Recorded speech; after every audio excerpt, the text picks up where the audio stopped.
Mate, it's like Wild West. You could get away with anything. Because I'm thinking, if this looked crap on a telly, I'm going to be Why is everyone messaging me? Open my phone. You know what he's done? Somehow he's got into my phone, found a picture of me in my cock house. Sent it to everyone on my WhatsApp. Done the horriblest dehydrated piss in his boots ever. I've pissed on his boots. It was like 2 weeks later, he's come in one morning and went, fucking hell. He said, I found a cod in my boot. I give away a penalty, and someone gave me a back pass. I passed it straight to their striker and they scored. We lost 4-1 away. To be fair, I had an absolute mare, but I weren't the only one. Mate, you need to be selling yourself, not saying all the shit. I'll tell the truth, I will. Now wake up! It's time to look at the enemy. Look in the mirror if he is no friend to me. It's not working out, maybe it's the chemistry. It's time to break up so I can make a better me. Would you imagine fucking arsehole out on the telly? Where else can you go? Jono Brown, how are you? Good to see you. Mate, how are you? Thanks for coming to see me. Anytime. We was having a laugh and joke outside saying this will be the most yam Black Country podcast there's ever going to be. Subtitles on it. Yeah. So, just for a starter, obviously I know you from playing football, but I think most of the viewers and listeners will know you from Dating Naked UK Season 1. Yeah, that's me. Bearing all. Yeah, literally. Yeah, I said to my brother, I was at his house when the adverts come on, watching it, and obviously you see Rylan Clarke. And then I saw this schlong in the background, and I was like, I know that schlong from somewhere. I've seen that in the show, I think. Yeah. And there you go. What made you do that then? It's not really a short answer to it, is that I was kind of just working football. Yeah. Been doing the same things for since I've been 16 probably. And you graft as well, don't that's you? what I mean. And I just thought, you know what, this is one of those things. I got casted for Love Island, got quite far in that process. There was another show called Ready to Mingle, which I got far in that process, but nothing come of it. And I just thought this one was kind of like, the girl who spoke to me about it, she was like, look, perfect for you. You've got the personality. Yeah. You're confident. Like, Mate, you look $1 million on TV, man. Well, that's the diet for you. But yeah, I just thought, why not? Like, literally, it's either that or just carry on going to graft and playing football. So I thought, might as well just give it a go, and who cares, innit? And regards the audition process, I was thinking about this to ask you. Do you have to send a picture, or it's a lot more professional than that, to be fair. But it's a long kind of process. But there's little bits of you have to get naked just to prove. Really? When you get there, you're gonna be. How awkward is that though? Really? Chilling. I said it's so strange, isn't it? Because have you never had that nightmare where you go to school naked or you go to work naked and nobody else is? Nah, that's more of a dream for me. Well, it looked like it. Oh, this is it. I think I'd probably get arrested if I went to school naked. But yeah, nah, it's honestly, I weren't it weren't until I got there and I was ready to kind of go in. That was like, what am I doing here? But literally the whole way up until that time, I was completely fine, didn't care. Then I kind of got there and I was like, this is a lot, because I ain't seen no one yet. Do you know what I mean? Yeah. It's just me naked, and as soon as I seen everyone else was actually naked, I was like, yeah, it's sweet, carry on. Because you were on in episode 1, was you? No. I joined in episode 3. You was the first teaser, the first guy to come in. Yeah, I think, I was the first boy bombshell. I was, yeah. What a strange experience. Honestly, mate. So again, behind the scenes stuff, did you see anybody before you was on the, where was it? Colombia. Colombia. You go, wow. You get a flight to Bogota, you go to Cartagena, and then there's a little secluded island just off the coast, and it's literally the smallest island. You can literally drive from one side to the other. Why was it Colombia? Just because of the ability to be naked on TV or something? I think that plays a big part also. It's filmed February, so it's freezing. So it's been somewhere else. There's no way you're going to do that in Wales or anywhere. No. You know what I mean? So yeah, Colombia. What an experience, man. I had a little stint myself, back in the day. Not on something like that. I was going to say what it was first dates. I had a producer get in touch with me, and it was like, you'll be good on this. And I've been single a while now, and it was, we've got an ideal match for you, Kyle. So I went down to the studio. bled my heart out. I took my guitar, I did the singing, I spoke to the camera with a love heart in the background, and I thought, I need to whack the sunbeds, I need to look $1 million and that. You do. And then I woke up the day before the date, and I had psoriasis down my face. I had like a rash down my face and down my body. I thought, I can't. It's not the ticket, is it, man? Yeah, because I rang them up and I was like, can you still pass me a number? Because I was like, we've got the ideal match for you. This is the ideal girl. This is my one chance, man. I need the number. Nah, you know what it is, to be fair? It's kind of, it's like once it's out there forever kind of thing. So you don't really want to, you'd be risking it like that, do you know what I mean? So you didn't know anyone else before, because who was you partnered up with? She was a local girl as well, wasn't she? A girl called Tiegan. She's from Halzowen, so I've gone all the way to Colombia. 10 minutes down the road, basically. But yeah, it's ridiculous. It was kind of nice though, because straight away you kind of, as soon as we started to get to know each other and stuff, you start to feel comfortable because it's close to home and whatnot. Do you know what I mean? So yeah. It's weird, isn't it? Like, it's must-see TV. You can't take your eyes off it. Like, being naked is so natural, but like dating and meeting someone naked for the first time is unnatural. Very unnatural, yeah. To be fair, you know what? Because everyone else is naked, like when the day I walked in, obviously you kind of build it up in your head, like, because you're waiting to go in and stuff, and you build it all up. When you get in there and you see everyone else is naked, it's like, you get used to it so quick. Like, I'm thinking, don't get excited, like, relax. As in, don't get excited? Yeah, literally don't get excited, because, there's naked girls. You'll have somebody eye out with that. This is it. But, like, but nah, as soon as you get there, you kind of, it becomes normal to you really quickly, which surprised me more than anything, I'd say. Like, you think, it's going to be sexual, this and that. And it's like, genuinely, you forget everyone's naked after like a couple of hours. I've had the same conversation with so many people, because I've said I'm watching it, and obviously mutuals. On a leaf, sorry. Yeah, it's attacking me. And there was like, you just forget. It's like watching Love Island. You just forget that they're naked. To be fair, a lot of people who I've spoke to who watched the show have said like similar things. They were like, at first it felt like they felt a bit weird watching it, and they felt a bit like seedy kind of thing.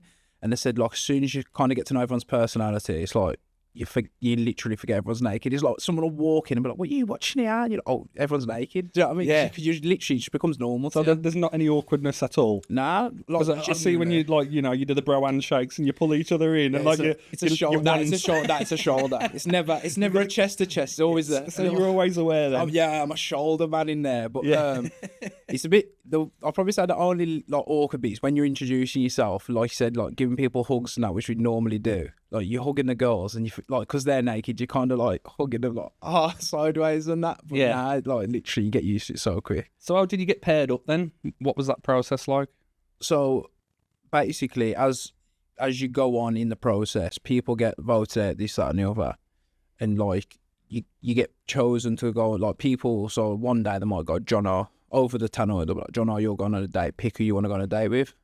You'll pick whoever. What do you mean over the tannoy? Rylan's radio? Yeah. So over the speakers, you literally hear. Sounds like it's at a football stadium. Yeah, it's mad. But like you'll hear your name or someone's name, and they'll be like, "Oh, you've got a date. Who you taking?" Basically, go and ask them, and you kind of you do bits and pieces like that. But you'll get like other people. It'll be their turn. So like say I was with Tiegan, for example, a girl called Layla come in. Yeah. And they said, Layla, who do you want to go on a date with? And she picked me, and you've got to go. So it's like, that's it. It's like craziness. Yeah. But like obviously, towards the end, it was like, you got to write down the person you want to stay like coupled up with for the foreseeable on this piece of paper. And that's how like it was kind of cemented. Yeah. Up until that point, you kind of you can go and talk to literally anyone and whatever, but you just naturally, once you get to know someone you like, you just end up spending most of your time. Are they filming all day?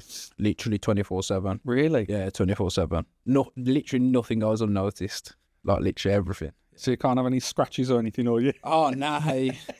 To be fair, I think like anything like that, it's just straight to the toilet and the showers. Like when you're on a first date and you really need to like fart or something. What about that? Nah, you can't get away with anything like that. Sneaking away. There's none of that, man. There's none of that. My first date was in a hot tub as well, so you definitely got no chance. I saw they've turned the jets on in here. Well, the bubbles are good. This is it. Yeah. So, but you wasn't Tegan's first pairing, was you? No, so obviously when I come in, I hadn't seen anything that had happened previous to that. So like, you just literally have no idea what you're walking into. And I went in and I picked a girl called Lauren to go on a date with. We ended up paddleboarding. The sea was freezing. I was fuming. I watched the so paddleboarding fuming, one. He honestly. looks so uncomfortable. Nah, but like Jumping on the paddleboard and trying like, to like. it was such a laugh. pull. Yeah, it was such a laugh. Yeah, but the first time I fell in, which was immediately, Yeah, I was like, "No, this is freezing, man." shrivel. But then I'm worried about my core here, so I can't even relax on the date next. I'm thinking if this looks crap on a telly, I'm gonna be fuming. I was thinking, nah. I said, look, I'm the only person who can get a date that makes your dick look worse. Do you know what I mean? I was fuming. I was raging, man. But nah, yeah. So I come in and pick Lauren to go on a date with, and to be fair, she's still with my friend Billy now from the show. Really, that's they quality. live together, and I'm really good friends with both of them. But I went on a date with her, and then we played a game on the night time. And it was like spin the wheel.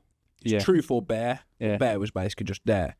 So Tiegan got a dare to pick someone to go to the cabana with, and she ended up picking me. after the game was all finished and that, we've gone in there and obviously instead of wrestler, I was on the telly. Mate, you was a catch in there. Honestly, watching him, I'm like, this guy, man. I know, man. Where's his game come from? You know what? To be fair, it was mad because like I've come in thinking I just hope one person fancies me, because if not, it's going to be embarrassing. Do you know what I mean? Like, you don't want to go there, get stalkers, and just no one be like having a bit of I was thinking that's my worst nightmare. Like, so I like to go in there and obviously like have like get attention from the girls and like this, like the saying that I'm good looking XYZ. Straight away, I was like, you just like. So I know the lads at home, like my pals, to watch it thinking, oh, what's he doing here? But it's refreshing to hear though, isn't it? Because everyone has these worries. Nah, no matter what you look like or how you are. It's especially when you know, I think in real life, it's never as heightened. When you know it's on telly, you know, like the potential of the world are going to see it. Oh, it's like I said, I was just thinking, just one person fancy me, and I'll be sweet. Do you know what I mean? So, how much was organic and how much was scripted? Nah, literally no script at all. Really? Nah, none. Like, I think you literally, because you're all together for so long and they film all day, like 24/7, everything like you'll see just happens naturally. Like, you have so many chats throughout the day. It's ridiculous, because you got to think, there's no clocks on, so you don't know what time you're getting up. You don't know what time you're going to bed. So you're just there for like 12 hours or so, for example. I don't know. It might even have been like, it might have been less, might have been longer, whatever.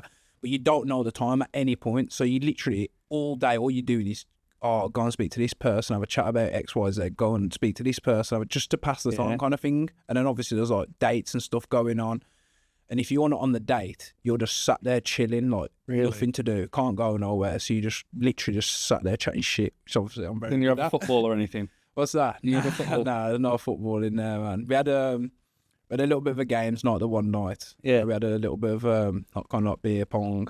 To be fair, it was really good with more or less every other night. They had like an activity for us to do. Like, we had that bear or dare game. We had like beer pong with questions in it. There's loads of different stuff, so you was never like bored for too long, kind of thing. I'm wrong. Sometimes it dragged and stuff because like setting up cameras, whatever. How long was you there for? I was in Colombia for I think just over a month. Really? Yeah, but actual filming, I think I'd done like 17, 18 days. I think. So what was the rest of the time doing out there? Finding something to explain myself, man. Like there's a lot of downtime like before while everything gets set up and whatnot. But yeah, just chilling, man. But obviously that's why it's kind of good when you get in there, because you just need to like go and like talk to someone, do something, just entertain yourself, kind of thing. So yeah, a mad concept, man. Yeah, like I said, I don't think any of us who went on there expected it to be how it was going to be, man. Like, it was. I thought it was just going to be one big orgy, to be honest. Yeah, I thought it was going to be crazy, like. But it's really not, and like that's why you went on then. You went on to nah. I just went on there for an experience, anyway. But like, if you think about it, you think everyone's naked, like, loads of flirting going on, X, Y, Z.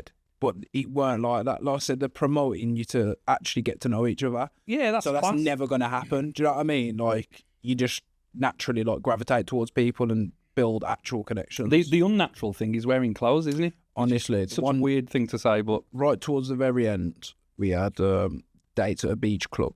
Yeah. And obviously, we left our clothes with them while we was in there. And they were like, so we didn't know, like, we had no clue it was going to happen. And there's over the radio, they were like, we've left you a present in the bedroom.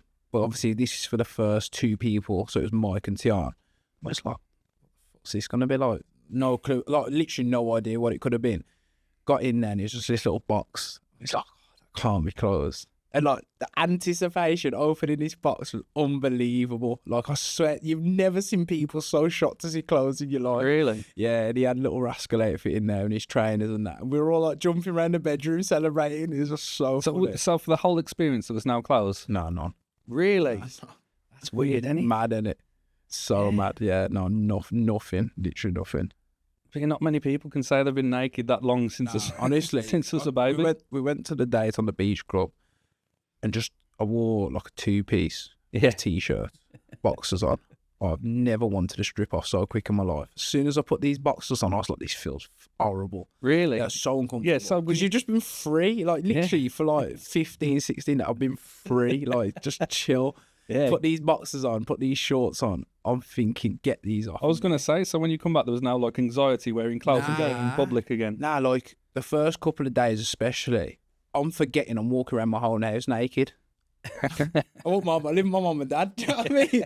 I'm like walking from like my room to the toilet, starkers, forgetting like because it's normal to me now. But I'm thinking, oh shit, like if someone sees me, You're not on TV, yeah, now, this son. is it. That's what I mean. So you kind of have to like retrain yourself to get used to. Like on the flight home, I was just thinking, oh, I'm so uncomfortable just 'cause I'm wearing my clothes. Yeah, yeah, it's mad. What was it like the debriefing like? So the show was done, and then like is that it? Nah, Was it like an after party or? I don't really speak about it. Really? Nah. Yeah. What happens in Columbia State? That's the orgy you was on about. I wish, right? Nah. It was just kind of. To be fair, we had a lot of. The best thing about the show was the wellness team. Like they really looked at, because obviously it's such an out there concept that like we genuinely had so many check-ins with like psychiatrists and things like that just to make sure like through the experience, through the whole thing, really, like even till like last week. Like wow, I spoke to one last week. Do you know what I mean? Like, and it's part of because they want it to be a success and they want everyone to be comfortable with like kind of what they've done and stuff. Like they really, I can't tell you how well they look after you, like the proper, make sure everything. Like you can speak to them about anything, and there's someone like to call. I could call someone now if I had a problem relating to the show. Do you know what I mean? Yeah. So they really looked after us, to be fair. I don't think it's taboo anymore. I think maybe 20 years back, being naked on TV or having sex on TV was construed as a negative. But now the world's changed so much. Yeah, I think as well, it's only going to get more acceptable as well. Yeah. Because I think, like you said, it's a mad concept when you first think about it. But then you look at like Naked Attraction, you think about Love Island, it's literally a mixture of the two. Like it's literally Love Island but naked. Do you know what I mean? Yeah. And it was, and like I said, I think everyone who was on the show, cast-wise, done such a good job to make it not sexualized. Do you know what I mean? Like it was there was a lot of emotions involved. There was a lot of connections. There was a lot of friendships that have come out of it and things like that. And I think that's only testament to the people who are on there and the people obviously behind the scenes who set it all. Yeah, but let's be honest. You're naked. You have a load of beautiful women. Yeah. How do you not stop yourself sexualizing? How do you not stop yourself standing to attention? Well, to be fair, first of all, there's methods. Yeah, you start tensing your quad, your hamstring, whatever you need to tense to get the blood flow somewhere else, you do that. But like I said, after a couple of hours, once you've seen everyone naked you've seen naked, like you don't. Once you've seen it the first time, that's it. You know what to expect, kind of thing. Yeah. Do you know what I mean? Whereas like, say you went on a date tonight with a bird, and she's got a nice dress or whatever, and you're on a few drinks, showing a flirt and that. You can't wait to see what's underneath, and when you've already seen what's underneath, you're not like dying to see what's underneath. Do you know what I mean? Like you're killing these birds. You say no, I'm bothered after the first day. No, like once you've seen it though, you just start to get to know them as a person rather than like, I know what you look like now. Like, yeah, it's great. Now, what are you like as a person? Do you know what I mean? Like, there's no. I think when you're dating in the outside world, there's a lot of anticipation and build up and to that kind of thing. Whereas in there is literally none. Like that's the first thing you see, and then it's kind of let's get to know each other because you already know what you're getting yourself into. Do you know what I mean? All shapes, all sizes. At the end of the day, when you're naked, we're all the same. Yeah, 100%, man. And it was nice. Like I think I can't remember what episode it was, but we done like a lad's little face mask kind of choice. talk. Like, Your kind of thing. it's just like, yeah. Like, I'm thinking, Mate, you're a changed man. Nah, but I'm thinking, I want to sit with the boys and do face masks. This sounds crap. I'm not through But then, like, naked blokes and yeah, doing I know, face I masks. know. But then you start like talking about the experience with them and like getting their perspective on things, and you realise like it's actually such a beneficial thing to have done. Like, all the lads were opening up to each other. Really? I don't know about you and your pals, but me and my pals barely have a conversation that's anything like. I've got none anymore. That's why I started this. But you know what I mean? Like, you don't like, you know, you go to the pub with the lads, you might talk about some things, but you don't like go deep into everything. Whereas these are like lads I've known a couple of weeks at most, and like I'm telling them like I was insecure about, what I've learned about myself, this, that, and the other. And I'm thinking, I've never done this in my life. Do you know what I mean? And it's kind of like, wow, like, this doesn't happen. Like, this wouldn't have happened to me unless we was all naked and we all had like such a strong bond or something. Do you know what I mean? There's literally no barriers, are there? There's no clothes. Nah. There's nothing blocking that kind of conversation. You kind of like just open yourself up as a person while you're there, which I didn't expect either. Like, you've known me many years. I'm like always just taking a piece, having a laugh, this and the other.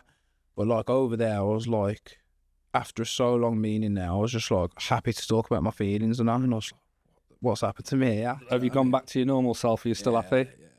You're still happy. You know what to it's talk about like? You get feelings? around your friends again, you start like slipping back into bad habits, don't you? But I still think there's like lessons I've learned from the show that like will live with me forever. Yeah. 100%. Yeah.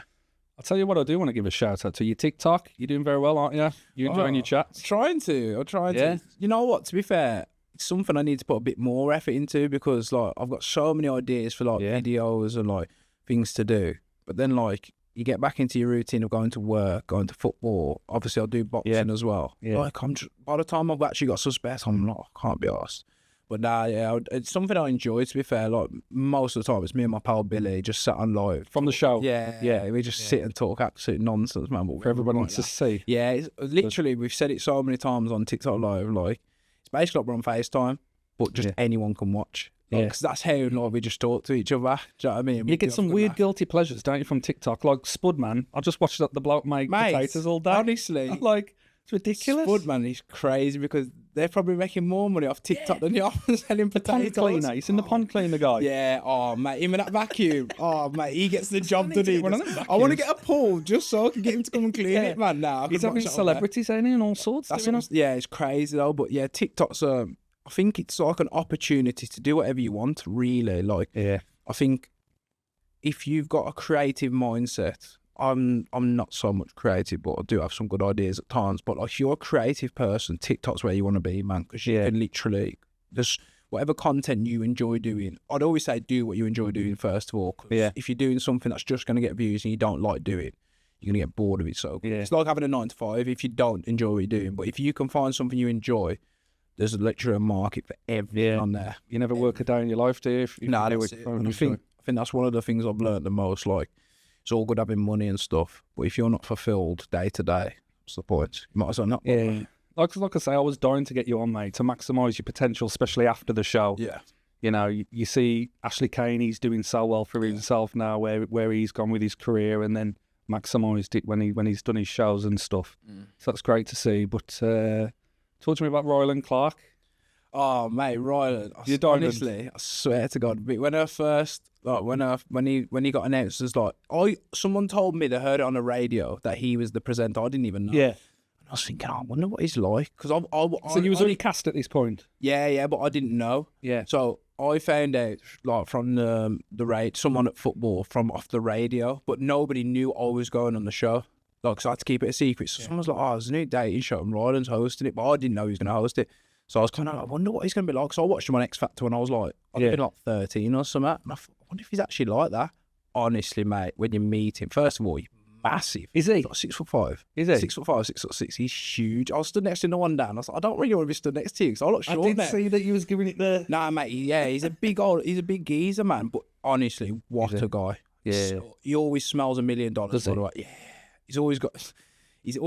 I think he's got his own fragrance line now. But honestly, every outfit had its own scent. I'm not even joking. I'm not joking. I swear to God, you can ask anyone. That's a different level, that is. And like, when you talk to him, he takes so much like time and effort to actually have a proper conversation. Yeah. You know, like some people who've like made millions and are doing really well for themselves, and like, yeah, and then can't wait to like exit the conversation.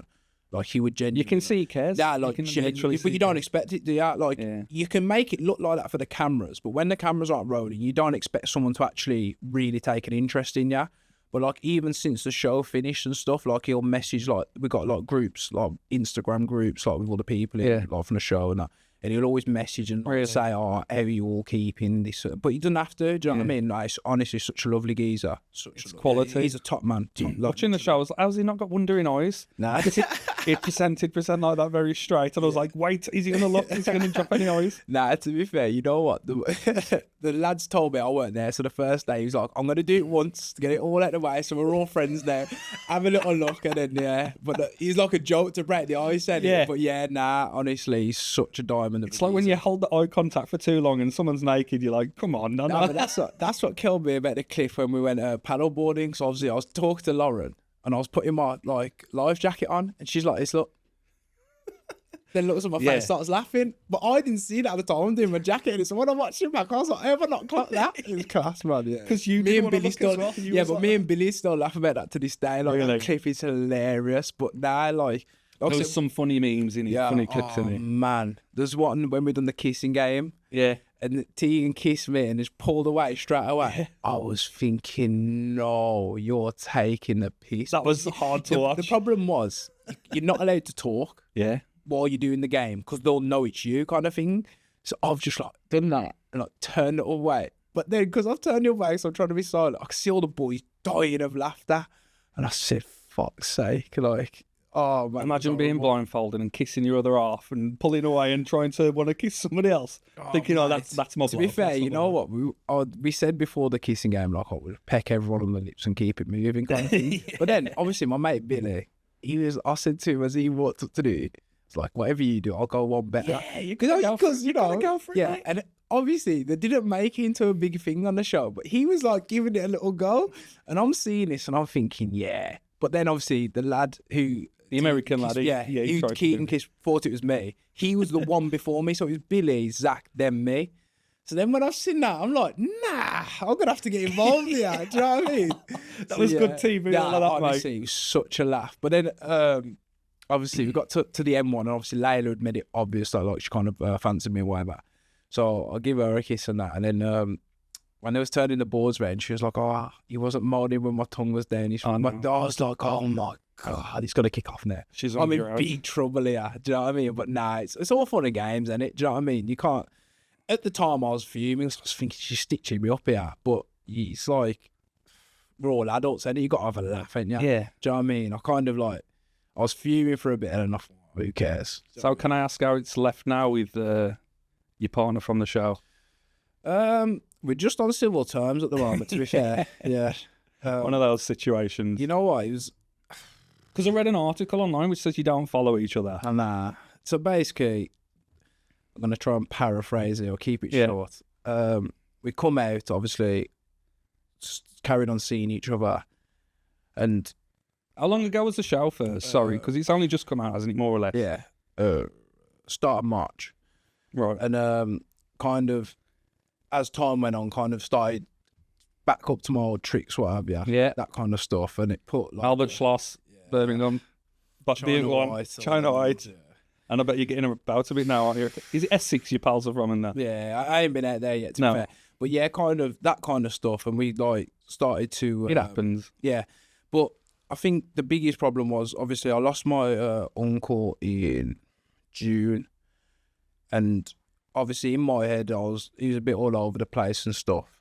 And you know what it's like, start drinking, going out more than normal, this, that and the other. And I just think at that time, like especially that time, I was just a horrible person to be around. And not just to her, obviously to my friends, to my family, like all that kind of stuff. And I just didn't treat her the way she deserved to be treated, to be honest. Fair And comment, man. we kind of left it as that. And for a bit, there was a very not from my side, obviously, but there was a hatred there just from everything that had happened. No, do you know what I mean? No, like a hatred. Yeah, that's there was- strong. yeah, something like that. Anyway, there was a bit of a hatred there for a while, but now we're kind of just on civil terms where we can kind of, if we had to, we could have a conversation and be adults about it. But yeah, that's the. It's long and fair short of comment, it. mate, because that is the most ridiculous dating experience to go through. Yeah. Intense. Yeah. Something like not many people are going to have. I think it's obviously it's a shame everything that's happened between us, because the bond like you'll create on a show like that, like for example, Billy and Laura are still together. That bond you'll never have with anyone else, because the way you've met and what you've been through together is so out there and so crazy. Like it's impossible to replicate, isn't it? But at the same time, I do think everything happens for a reason, and it's just one of them. You've kind of got to draw a line under it and move on. Yeah, no, I agree. And I saw recently that they've just commissioned a season 2 as well. Yeah, I think they've started casting for season 2, and Yeah. that's just off the back of how well like we've done on What it. are you doing here? A little snuzz. Sorry. Just a little pick me He's up. after a secret sponsor there, I think. Well, this is it. Siberia. You never know. You know, if you're looking to sponsor anyone on here, so I think I'm one of the biggest purchasers you've got. To be honest, probably one of the biggest. One of the biggest customers. Yeah, but nah, yeah, a little snuzz just to settle the nerves. Did you have it out there or not? Oh yeah, mate. I wouldn't. So I wouldn't have lasted without it. Really? No way. You couldn't have your phones or anything? Nah, no. Oh, mate. No phone was crazy, because like when you get your phone That's hard alone, just that one thing. when you get it back though, you sort of sensory overload. Yeah. Like, you'll look at your messages. Bear in mind it's been a month or like say 3 weeks, for example.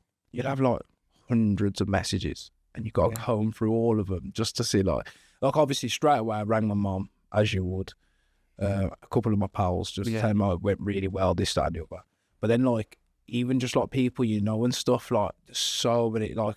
Everyone's like, why is Jono ignoring me? Yeah. I had my phone for like 20 minutes and I just chucked on the bed. I was like, I can't look at all this, man. Like, Are you back to it now, though? Are you back on it? yeah, it's back to normal now, ain't it? Like, it's been so far removed from it. But like, the first time you get it back, it's like carnage, man. It's beep, beep, beep, beep. And you're off. Yeah, nah. Yeah. That's put it away for a bit, man. I saw like back in the day, Big Brother and stuff, they used to have the producers in charge of the Instagram and like when those on the show. It depends on, like I said, it depends on what kind of show you've gone on. Like, they'll all have such different kind of like procedure.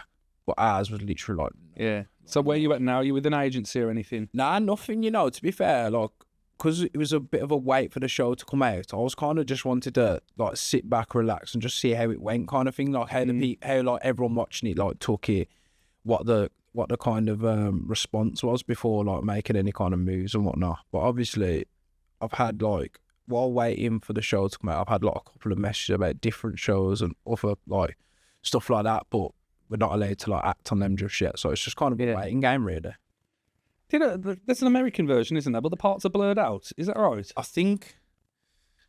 Oh, you're asking the wrong person. I ain't got a clue, you know. But I think they're broadcasting ours in America. But blurring the parts. Yeah, but it's meant to be the start of next year. But that's not. I don't think it's like set in stone. But, Yeah, that'd be a game changer then. oh, mate, wouldn't it just?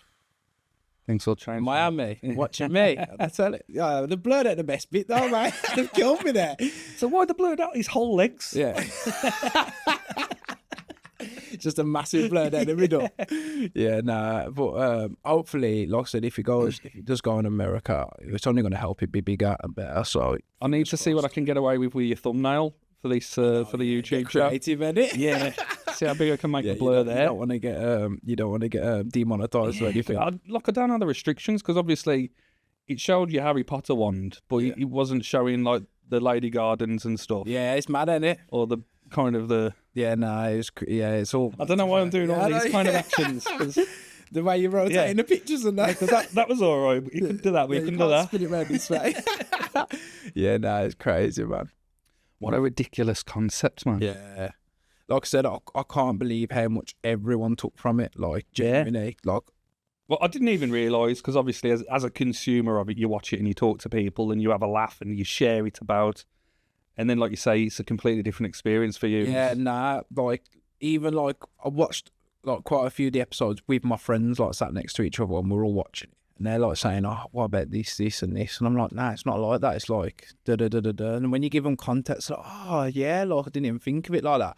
But when you're the one doing it, it's, like I said, even me watching it back, I'm watching it back like I weren't on it. Like, I'm watching episodes like... Crazy, man. Because I don't know what they're going to show. Like, they filmed literally all day, every day. Like, they could put anything in there type of thing. So I was watching, like, a few of the episodes like a fan myself. Like, I was like, I can't believe you said that. Do you know what I mean? Because you don't get to see everything. I don't know, it's because I knew you, but like, mate, it makes you look like a star. Your one-liners and everything. Nah, you know what? I've always been like that, and literally, like. But he's got loads of them, and you're like, so good. The Sam Smith one's my favourite, man. That is too funny. I still bring that up. What did you say to the guy in the shower? You was giving him some tips or something. Oh, mate, I hadn't even told you, have I? So obviously, my first date was that paddleboarding. Yeah. So I covered myself in sun. It's the middle of the day. It's like 2:00 in the afternoon. I'm presuming anyway. Yeah. Covered myself in sun cream. I'm like, yeah, I'm good to go. Got on the paddleboard. Within 10 seconds, I'm in the water. Got back on the paddleboard. Yeah. Back in the water. Back on the paddleboard. Back in the... Literally, I spent like 25, 30 minutes on this date on the paddleboard. I spent about 2 minutes on the paddleboard. So I was basically just in the water the whole time. But there's like not thinking. Yeah. I've washed all the sun cream off me and I. So when I'm sat outside after that in the sun, I've got sunburn on my Corey. Mate. Oh God, yeah. So I've got sunburn on my Corey. So like for the next couple of days, I'm literally just covering myself in sun cream. You burn him? Yeah. So like I'm covering myself in sun cream to keep myself all right and whatnot. So then one of the lads has come in and I'm like, listen, whatever you do, cover your dick in sun cream because if you don't, you're gonna get sunburn. It's gonna be horrible. Oh, but nah, yeah, it's funny, man. Nah, it's funny. That's a class, man. Yeah. What's next, though? Do you fancy a taste in the influencer market or content creator then? Don't know about influencing. Yeah, because I know you're back playing football, aren't you? Yeah, I was straight back to football. I think I come back on a Wednesday, missed training the Thursday. Yeah. Went to go and watch some lads on the Saturday. Yeah. Back in training on the Tuesday. Like literally, as soon as I was back, I was straight back into football. So this is non-league Boldmere St Michael. Yeah, now, yeah. But when the show was, goalkeeper as well. Yeah, safe hands apparently. Yeah. But when I come back from the show, I was at Sutton Coldfield, so finished the season there. They released you based on your tackling. I think it was more the prospective lad they wanted to bring in. To be fair, yeah. Like they brought in Rennie, who's obviously been around non-league many years, top keeper. So you can't be mad at it. So when in the summer, obviously, I was thinking, can I be bothered to do another season? Obviously. Yeah. So it's 3 days a week for 10 months of the year, and it's a lot, man. It's a graft, man. It is like... Yeah, it's never been semi-pro. It's full-time commitment, non-league football. To be fair, I've always... Like, I could never imagine my life without playing football. Yeah. Like, it's probably it's before, obviously, the show and stuff. It's the one thing that really motivated me, just in life, really. Like, it's something I can go and just be who I am and do what I want to do kind of thing. Do you know what I mean? Yeah. So... But this pre-season was one of those, can I be bothered to do it all again? And then obviously you start training, you start getting back into the pre-season games. You're like, I can't live without this. How old are you now? 27. I have to think about that. 27. Still a young pup, man. Yeah, that's what I mean. And obviously as a goalkeeper, you've got a bit more time, maybe than outfielders. But still playing football. Can't see that changing anytime soon. I've got 10 years on you, man. I'm 38 now, and like I said, I've had a year out when my mum passed last year. Yeah. But it's like I've gone back to it just because I needed some normality again. Honestly, I think there's something about being with the lads and having a common goal every week. Yeah. To go and get 3 points, try and keep a clean sheet, and you just build... Like, there's lads I've played football with probably... I was 12, 13. When I see them out and about now, it's like that was yesterday. Yeah, still best friends, and like that's what football can do for you. And I just think I can't imagine my life without that feeling. Do you know what I mean? It's strange, man. Yeah, I play vets football as well, and there's a lad who I play in vets football with. I was playing when I was 9. That's it. That's class, isn't it? Do you know what I mean? And like Michael Townsend, like non-football legend. What a boy! Played with him for years. By the way, in his pomp, he was fucking horrible. It still is. Oh, mate, I went to. Mate, he broke his back in a game and played on. The guy's a beast. He's a monster. I think my first proper semi-pro team would have been Russell when I was turning 18. No, I was 18. I went to Rushall, and he was playing centre half with. Do you remember Jack Duggan? Yeah, Bridge. of course I do, yeah. Him, Gavin Keynes was another centre half. Yeah, I know Keynes. Harris Christopher, right back. He was like 19, and he played like 50 games. Zach Martin at left back. Cole Palmer in midfield. Yeah. With, remember Jordan Fitzpatrick? Yeah. I struggle with the rest of the team. We had Ben Bolt front. This was at Rushall. Yeah. So that was my, like, I'd played for Boldmere's first team a handful of times when I was 16. I'd played 30 games for Wolverunians. It's obviously step 5. Yeah. When I was 17. Then I went to Rushall. Did you do a scholarship anywhere or not? So I was at Wolves as a kid, like kid. Broke my leg, left there. Oh God. Yeah. Went to play for my stepdad's like Saturday team. Started to get fit and that again. Broke my other leg. So that was like 14, I want to say. Then that was like 4 or 5 months. Like 3 months in a cast, a month on crutches. Then like start to rehab. Got fit again. Carried on playing. 15 now. Fractured my hip. Mate, brutal. What are you doing, man? Broke both my legs and fractured my hip. Yeah. And then when I was 15, when I'd come back from the hip, I just started playing in goal. And I was playing for Ashborough Park Rangers, Sunday League team, in goal. It was like my first ever time properly playing in goal. And we won everything. Obviously, it's Sunday League football, so it ain't proper. We won everything. Like, it's ridiculous. Like, I don't think we lost a game. I don't even think we drew a game. Like, we just battered everyone. Yeah. We won, like, Staff's Cup, the league. We won all the cups, literally won everything. And then someone watched me playing there, was at Hensford. So I was playing for Ashborough Park on a Sunday and Sporting Cows on a Saturday morning. You know, like, I can't remember what league it's called. It's like Midland Junior Prem or something. Yeah. Basically, like, step 5 for kids kind of thing. Not the Floodlit League. Nah, so that's on like a Tuesday night. It's the same, it's literally the same equivalent, but just on a Saturday morning. So I was playing for Sporting Calcer and APR, but then some geezer from Hensford seen me playing for APR, and I'd have been about like 15, nearly 16. And he was like, "Oh, do you want to come and play for our youth team in the Floodlit?" I was like, I'll come and try and have a look. Sam Hornby was the goalkeeper there at the time, but he'd have been like 17. So his last year, I was 15. So it weren't even really my first year. It was like, I would have been like so you got 2 years and you're 16 or 17, then you're like done. So I was like a year or two younger than everyone. So I was like on the bench, played a few games. And then the pre-season come round. I can't remember the geezer's name. His name was Rob, the manager. I can't remember who he is. I can't remember his second name though. It's Ensford. Nah, he weren't the first team manager. He was the youth team manager. His name was Rob or something like that. I can't remember. But he brought in like 3 keepers for pre-season. Bear in mind, this was like, I'd have been like my first year of sixth form. Yeah. So I was like 16, turning 17. So it's like my first proper year as like an under-18s player. I was like, I ain't sitting on the bench for these again. Like, I played like, bear in mind, that Hensford team I was like on the bench and played a couple of games for, won everything as well. Yeah. So I'd played like 7, 8 games in a team that had won 3 cups and a league. So I'm thinking, next year when it's like my first year, I'll be playing in this team. We're going to win everything again. Yeah. And he brought in loads of keepers.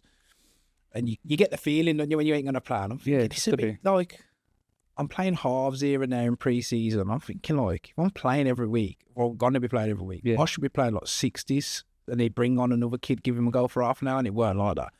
So I think when I was 15, I played for Birmingham County. Yeah. Do you know Stato? His name's Rob. Yeah. You do that? Yeah. He was the goalkeeper coach for Birmingham County. And he was the manager of Boldmere's under-18s. So he'd had me at Birmingham County for like a couple of months. Because I'd only just started playing in goal and I was raw, like super raw. Yeah. Like I'd met really good saves, but like nobody would know how I've made a save. Like there's no technique. Could you still kick it then as well? Oh, got a boom kick.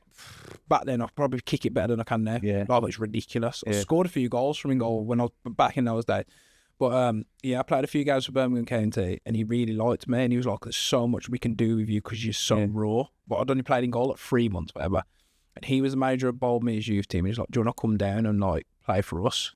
I was like, because what happened at Hensford, I was like, yeah, I'll go down and play. So played full season there, won like players player, manager's player. And during that season, I'd have been 16. So I'm like first year of sixth form. They've rang me on a Tuesday and said, can you come like and be part of the squad tonight for this cup game? We've got a senior cup, Warsaw Senior Cup or Birmingham Senior Cup. We've got Rushall Olympic, obviously step 3 at the time. We're step 5. So I've got there like thinking I'll do the warm-up, sit on the bench, something to do. Got in the like changing room. I'm looking around and I'm kind of late because I went to school in Telford. So I've gone from Telford. Thomas Telford. Yeah, I went to Thomas Telford. So I've gone from Thomas Telford back to my house, Wolverhampton, to then like go to Birmingham. So I'm getting there like 5 minutes before the meet time. I'm looking around like nearly everyone's there. There's only one keeper kit out. And I'm thinking, what am I going to wear to warm up? And it gets to like the meeting time and there's like no other keeper. Like, I think the keeper was called Bevan. I can't remember his first name. He used to play a good level. I think he was Irish. Massive big beard. His name was Bevan. I can't remember. I recognise his face. Yeah, you'd 100% know him, 100%. But he weren't there. I'm thinking, they used to call him the Beast. Where is he? So like 5 more minutes. And you remember Stuart Groves there? Yeah. He was the manager. He's come in. He's gone, we're going to change up a little bit tonight. Jono's in goal. Then went through the whole team, but nobody had told me I was playing. So I'm like, it's mad, isn't it? I'm shitting myself. I ain't even going to lie to you, I was shitting myself.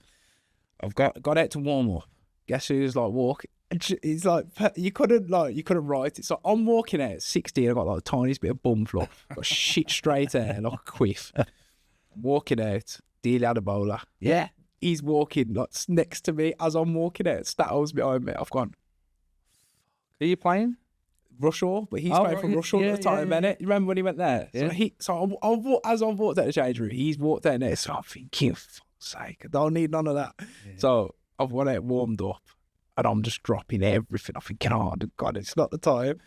I had a really good game, you know. As soon as it kicked off, I think I come and caught a ball, like a long ball. So is that your debut or not? Yeah, I was 16. Yeah. Come and caught a long ball over the top. He's a half volley. It's got about 75 yards. I thought, this is all right. I'm getting off to a as soon as I'd done that, like all the nerves just left me. I made quite a few decent saves. Kitch was the manager at the time, which is crazy because obviously he's my manager now. Yeah. Had a good game. I think we lost 2-1 in extra time. We scored. You remember Stan? Little winger, rapid. Yeah, he played. He's like picked the ball up and he's still going, isn't he? Yeah, I think so. Yeah. He'll be playing somewhere. You know, he's like. I think he's picked the ball up, run like the length of the pitch of it past everyone. Like kicked it and just run, smashed it in the bottom corner. I think it's sake. Sometimes he just run out to play, wouldn't he? Yeah, but then we've scored an equaliser in like normal time. I was thinking, wow, it's all right. I've made a few saves, got to extra time. It's got to like 150th, 60th minute. We had a centre half called Woody. Yeah, scored an own goal. Lost 2-1. I know, because I was dying for penalties as well. I was thinking, I'll save a couple of penalties. I had a right touch. But that was my first ever game. And I kind of like, from that point on, I was just always on the bench. Like, really? Because I had Bevan and I had a lad who's at, he's at Lichfield City now, James Beeson. All right. He was like the second choice keeper. But he was a couple of years older than me. But I think they sent him somewhere to get game time and I'd just sit on the bench kind of thing. We played, I think Bev kind of like just sacked it off towards the end of the season. So James Beeson was playing. One day we had 13 players. Bear in mind, they all knew I used to play outfield, so they've put me on the bench just like just get an outfielder's kit just in case. Yeah. Like with no expectation of bringing me on as an outfielder. With his roster away, who were like relegated already. I think we were 5-0 up or 5-1 up or something. And Ryan Edmonds is some guy for their good player. This is when he'd have been about 18, 19. This is when he could run as well. So long ball over the top. I think he sprinted after it. Gone to bring it down. Hamstring's gone. We've made 2 subs already. So I'm the only sub left on the bench, yeah. This better finish with you scoring the winning goal. Well, it was 5-0 up, so no, but Groves has gone, oh, come on, you're going on left midfield. Oh, it's like, God's sake, yeah, go on then. We've ended up, we got a free kick on the edge of the box with about 2 minutes left. You know Simeon May? Mm-hmm. He's playing in midfield. He stood on it. I had to see him get off this, let me have a go. He went, no. He went, you ain't having it. I said, please, Sim. The keeper. Let me have a go. He's gone, oh, go on then. Chuck the ball at me. I put it down. He whipped it up and over the wall in the corner. So then after that, everyone's like buzzing off it. Celebrate, yeah? Yeah, I nearly took my top off when I weren't in shape back then, so I kept it on. Yeah. But yeah, after that, we had like 3 games left of the season. I think Tiegan had already won the league. We were guaranteed to finish second. The gaffer gave me like the last 3 games in goal just because I scored like the week before. Yeah, so that was literally my introduction to men's football, mate. It was crazy. Mate, my introduction, I just turned 16, Sutton Coldfield. I was on loan. It was only going to be a few games. I can't remember his name, but I thought, you know, big starry-eyed, I'll get into the dressing room early. You know, like they got the jelly babies and the sweets on the table. I walk in the dressing room and this old chap comes in, beer belly and that, and he's playing. He gets all the jelly babies out and shoves them down his jap's eye. Oh, shit. Ed loses his jap's eye. Jelly baby foreskin. He's foreskin, his jap's eye. So he's just in there. I was gonna say. He sits there in his foreskin, squishes them, puts them back in the packet, and I'm sitting in the dressing room like this, and then I see all the lads come in and like do the handshakes, get the jelly babies eaten. And I'm like, do I tell people? You don't tell people. Yeah. Well, this is the first time I've said it. 16-year-old. This is the first time I've ever said anything. You could have seen, like when I was in that situation as a kid, you could have seen anything in that change room. You're not saying a word. It's crazy, man. What a ridiculous thing to be involved in. Yeah. And I'm sitting there and he's like looking at me and winking every time someone's eating it. And every single person come in was eating them. The manager wasn't that. I'm like, did he do that for me, or does he just do that anyway? I think you know some of the characters, mate. Yeah, you know what? Some wrong That's what's beautiful about non-league. I think that's my favorite part of non-league. Is like it's kind of like professional football 30, 40 years ago, where you could have unlimited jokes. You can have do whatever. Nothing's off the cards. Is that like obviously? Yeah. I'll never forget. I was at Kidderminster, and do you know Barnsley? Matthew Barnsley. Absolutely, yeah. Fucking cannon, innit? So I'm like 18, I want to say, and I was signed for Kidderminster on like non-contract from October till the end of the season when I was 18. And I've gone in the showers after training. So this was at a point where we used to train at a school on an AstroTurf. So we'd go to the ground, meet there, everyone get in their cars, go to the school, train, come back, shower and change at the ground. So I've gone in the shower after training, like just change shit with the boys, whatever. I've come back and like you know straight away there's like energy in the room when someone's done something crazy at that, and you walk into it, you can feel it, can't you? Yeah. So I'm thinking everyone's like smirking, laughing, but like people are like laughing their heads off, like turning their like backs and whatnot. I'm thinking, what's going on here? I've gone back to my phone. Oh, mate. Ping, ping, ping, ping, ping. Getting like messages from everyone. Oh, God. Why is everyone messaging me? Open my phone. You know what he's done? Somehow he's got into my phone, found a picture of me in my cock case. Sent it to everyone on my WhatsApp Nothing's list. changed then. No, but sent it to everyone on my WhatsApp list. So like my mum, my auntie, my granddad, everyone. I'm like, you wanker. Like you've done, like, there's nothing I can do now. My auntie said, I'm going to ring the police. This, that, and the Really? Oh my God, it's all going off. So then a couple of weeks later, well, not even, I think it'd been about a week later, I think he's gone in the manager's office for a talk. I was like, get him, bastard. He took his boots in the shower. You know, like when you've had a hard session, you're sweating, it's horrible. Yeah. I've done the horriblest dehydrated piss in his boots ever. I've pissed on his boots, yeah. Like, so I've pissed in both of them and I've like emptied them in the shower and then just like put them next to his stuff. Oh my God. And I don't even know to this day if he knows I've done it. But like, I think it might have been a day or two late. I think it was like a Tuesday, we had Wednesday off, coming Thursday. He's wore them for training, the same boots. And he must not have known I've done it. Scored an hat-trick though. No, but like, he's training these boots. He's took them off here. Fucking hell, these boots stink. But I'm like, I've only told like two lads are in the shower with me when I did it, and they're the only two that knew. So me and these two lads have just clocked eyes across like the change room, and we're dying of laughter. Yeah. Yeah. Sometimes what happens at football should stay at football, doesn't it? I mean, there's some messed up stories.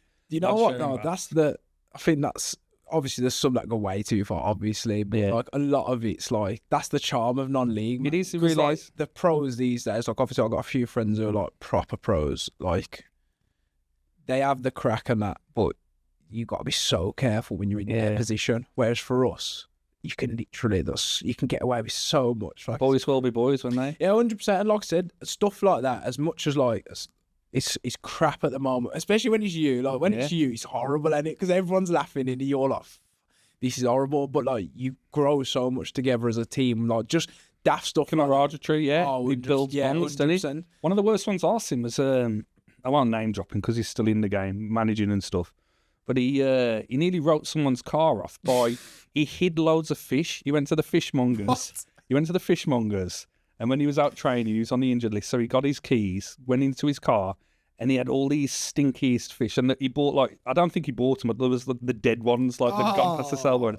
And he like hid them under the floorboards, and he in the exhaust, and like at the back of the glove box and everything. And the guy like he didn't find it for like weeks, and he was like, "Oh, it's fucked." Yeah. It's brutal. Imagine the smell after like a week or two. Like, But no, it wasn't. It was like 2 weeks later. He's come in one morning and went, fucking hell. He said, I found a cod in my boot. See, that stuff like that, honestly, that's what football's all about, man. Like, obviously, don't be wrong, winning every week, like, if you can win every week, it's a great feeling. But Nothing like laughs like that will be with you for life, won't they, man? Yeah, it keeps you going, man. Because football is brutal. I don't know what it is. You say about mental health and stuff, but you would say a week's a long time in football because you lose a game. I don't know what it is. Mate. It's brutal, man. It eats away at you. Honestly, I'm one of those. A lot of lads, I think the younger generation have got it better than us because they're like, I've played with kids now who are like 18, 19, 20. We'll lose a game. Within half an hour, they're all laughing and joking. Like me. Oh, mate, I'm in a foul mood all day. Yeah. Or, like, my weekends rolls off. If we've lost and I've played shit, or we've lost, or, I don't know, like, if you can just, certain parts of the game have just not gone our way, or like a referee decision or whatever, but you know you should have won, you ain't won. Yeah. Oh, mate, I'd end up, like, half the time, I should end up getting absolutely steaming just to forget about it so I can have a laugh. Do you know what I mean? 'Cause it proper winds me off. I don't even begrudge them. The same. Yeah, but I don't even begrudge them. Like, no, they've got it better. I'm happy for them. Yeah. I can switch off. See, that's what I mean. Obviously, when I was 16, I got into like Boldmere team. I'm with grown men who like take it. See, like I'll never forget. I made a mistake we played Loughborough University away. Someone gave me a back pass, and I've completely just missed. It's hit a bobble. I've missed the ball, and it's just gone in. Mm-hmm. One of the lads grabbed me around the throat, pinned me up against the wall. This is like, I'm 16, he's like 32. Do you know what I mean? Like, that's what it means to lose. Like, that's what I was taught. Couldn't get away with it now. Nah, mate. You can't even say something to a young player because they just crumble. Yeah, I think I've had a few dressing downs by managers after games, like in the change room. It's the worst feeling ever, isn't it? Yeah. But you just accept it because that's the game, isn't it? Yeah. Mate, I've seen like, I'm not going to name names, obviously, but like a couple of seasons ago, I've seen a manager not even like hammer him, as in like he's saying like what you're doing is like disgraceful, like you're not running, you're not working. It's mad any other to speak to you. Answer him back. Oh mate, I couldn't believe. You can't say nothing. He's saying, I don't think you should be talking to me like that. I'm like, what is going on here? Like, you'd never get away with that. I've had a water keg, remember back? Well, you probably don't, but you know when you used to fill the cups up with the big kegs? Oh, I know what you were about. I had a big fucking keg thrown at me and all sorts. I think I'd probably say like 10 years ago, because I'd probably just about started non-league then. 10 years ago, mate, it's like Wild West. You could get away with anything. Yeah. Like, you could call someone every, like, cunt under the sun. No one even bats an eyelid. Yeah. Now, if you even raise your voice, like, the kids don't see you back. Oh, this is probably the worst time to be a non-league manager. Yeah. Because, like, the young lads coming through who are really good, they know they'll just find a team like that. So you've literally got to baby them. Mm-hmm. Whereas, like, when we was, like, obviously you more than me, but when I was coming up, like, you'd barely get a move. Like, you'd just stay with whoever trusts you. This, yeah. Do you know what I mean, though? Like, it was kind of like, that's your team. Until you get a move from, like, unless you get, like, approached by a team higher up. Like, you won't really get many sideways steps, would you? Like, I scored 20 plus in my first season at Telford, and I didn't get a move. Nobody was interested. It's mad, isn't it? 6'4" striker who's kid who's 17. Yeah. I'm like, what? It's crazy. If it happens now, Man City take him. Mate, I've seen, like, look at that lad who went to Arsenal from Hensford. Oh, yeah. That could never have happened, like, 5, 6, 7 years ago. Like, it's impossible. Do you know what I mean? But, like I said, there was never really, like, you wouldn't take a sideways step back then for an extra 20, 30 quid, would you? Like, it just didn't happen. No. Whereas now, Jesus Christ, people, like 7 days, they might as well not even bother. So You literally might as well not bother because ridiculous people concept. will move. Like, I've seen people have like 4 clubs a season. You're like, what are you doing? I need to get a referee on here as well soon because my Can't stand up. like police, traffic, and referees are like my 3. Scumbags, mate. Scumbags. They're I heartbreaking. can't stand them. We played Worcester last week. I got booked. I pulled my groin. There was 3 wrestling me. I cracked my rib. I've gone off like a cripple in a wheelchair. They've gone off all cheering and celebrating, and I was the one who was penalised. Mate, honestly, I was like, what chance you they're got? getting worse every year as well. We've had, I'd probably say, this season, 5 penalty shouts, 3 of which are Stonewall. 2 you've seen them given. Yeah. I'm saying Stonewall, like, you can't even dispute it. Yeah. Do you know how many penalties we had this season? We had 1 last Saturday, and that's not one of the 5. Like, it's ridiculous. You can't even speak to them no more either. Yeah. Like, before, I think when I was... When And the I was linesman younger- don't make decisions. Yeah, but that, like, when I was younger, you'd have like your skipper, you'd have like a midfielder or whatever, and he'd be like, switch him to the ref, and he'd be like, oh, fuck off you, You'd have a bit of back and forth with him. I got booked the other week for saying to a ref, how have you seen that as their throwing? What do you mean? yeah, but you've sprinted 30 No, yards to but jump it's in at front. half. Like, it's literally, I ain't moved. I'm on the 6-yard box. I said, how have you seen that as their throw? And what do you mean? I said, he's kicked it off their player and it's gone out. You've give them the throw. But me, I was thinking, I'd love to just smash you in the head. So, like, if you could have seen my face at the time, I was thinking I'd love to just drop the nut on you or something. Stay away from that because I was getting to the stage where I was seeing red and I was like, yeah, I could do something risky. But this is it. not even worth Before I retire, I reckon I'll cop one. Yeah, Just like that's that, what I was saying. Yeah, but 2 Oh, weeks. if I don't see this man, get a 10 I match do know ban or now there something. is something watch for me. Yeah, but, no, I'm only joking, Russ. I love you really. To be fair, the problem they've got now is, I think, because the pool is so small, the good ones straight away. I said the same thing. Like you'll have. Yeah, I had a couple of times a lad called Greg, who's local to Hampton. Yeah, He was decent. Like he didn't get everything right. None of them do. But like you could talk to him and he'd say, "Look, I think I've got that one wrong. My bad." You don't mind that. just a bit of honesty. But most of them are like, "You're wrong, I'm right." Like head teacher at school. Yeah. I'm a grown And the- man. the You can't talk to me like that. Yeah, patronise, yeah. I'm a grown man. Yeah, they won't look at you. They'll shoot. I wouldn't let. Get out my face. Do you know what I mean? Like you wouldn't So let your dad talk petty. to you like that, though, would Yeah. you? So I'm gonna let you. I'm trying to talk. That's to you. What yeah, are you the- doing? oh, I can't stand them. 2 weeks back, I broke up a fight, and the ref booked me. Yeah, them. and he oh, says, mate. "Now you was in the middle of it." I was great. You told me before the game if there was any trouble to support you. Yeah. I did it, and you And, booked me. No, mate, them. Oh, And them talk to me at the end. Talk to me at the end, Perry. I'm like, I think it's just kids who get bullied at school. Personally, Yeah. just want a bit of power on a Saturday afternoon. That's the only thing that makes sense because most of them are absolute plonkers, man. it does. It is heartbreaking. Yeah. What do you think of R? Do I think of Bath? Yeah. Can't stand it. Do you watch the Prem or not? Yeah, I'm a Wolves fan and I. So City on Sunday. I'm at the point now, especially as a Wolves fan, like I don't even get mad I anymore. asked the wrong guy, didn't I, as a Wolves fan? I don't even get mad anymore. Just expect it. They don't know the rush from their elbow, most of them. The problem is, like I said, we had a goal. The goal City scored, the John Stones one, is literally as obviously no 2 things are the same in football. We know that. Yeah. But it's as close as you're gonna get to the goal where you got ruled out against West Ham for offside. Yeah. But because it's Wolves, you don't get the goal. And because it's Man City, they do get the goal. Do you know what I mean? And it's kind of like, it's like organised match fixing sometimes. But the problem you've got is... I'll have to blur out you saying that. this is it. But the problem you've got is when anyone like speaks out about it, they're the ones who get in trouble. Yeah. You're like Gary O'Neill said, something like, maybe unconsciously there's a little bit of a bias towards City because of who they are and where they are on the table. Whereas if like Wolves don't get a decision, they're going to be down there anyway. It's not going to make a big difference. I can agree with That's that. not how. That is genuinely how you'd think as a person, like just as a human being. That's how you're going to think. I can't screw Man City here because imagine if they lose the title by a point. Wolves bottom half. It's all right. If they don't get the points, it don't really matter. But that's not. That's just like you can think that without really thinking it. Type of thing. It's meant to eliminate human error, isn't it? And it doesn't because It can't, humans are still because making the that's decisions. what I'm saying. Like it's on the machine. scandalous, When man. they draw them lines as well, and he's got his little pinky out here, and they draw it at the line, but the bloke's got his leg out, and The problem they've got is there's so many rules and laws that contradict each other. Yeah. You like the City goal, they showed us a list of like 5 rules for offside. And like 2 of them are like more or less opposites to each other. So it's like, which one do we go with here? So you can literally make any decision you want and there will be a law to back you up. Like, nothing's really clear anymore. Like, No. you used to think, like, back in the day before VAR, you think you know the rules. Yeah. Something happens now, they show you all the rules, and you're like, what the? VAR tries to make it black and white, and it's really not. Nah. The thing what I don't like is the super slow motion. So the slow that shot down right at the impact point or the goal point.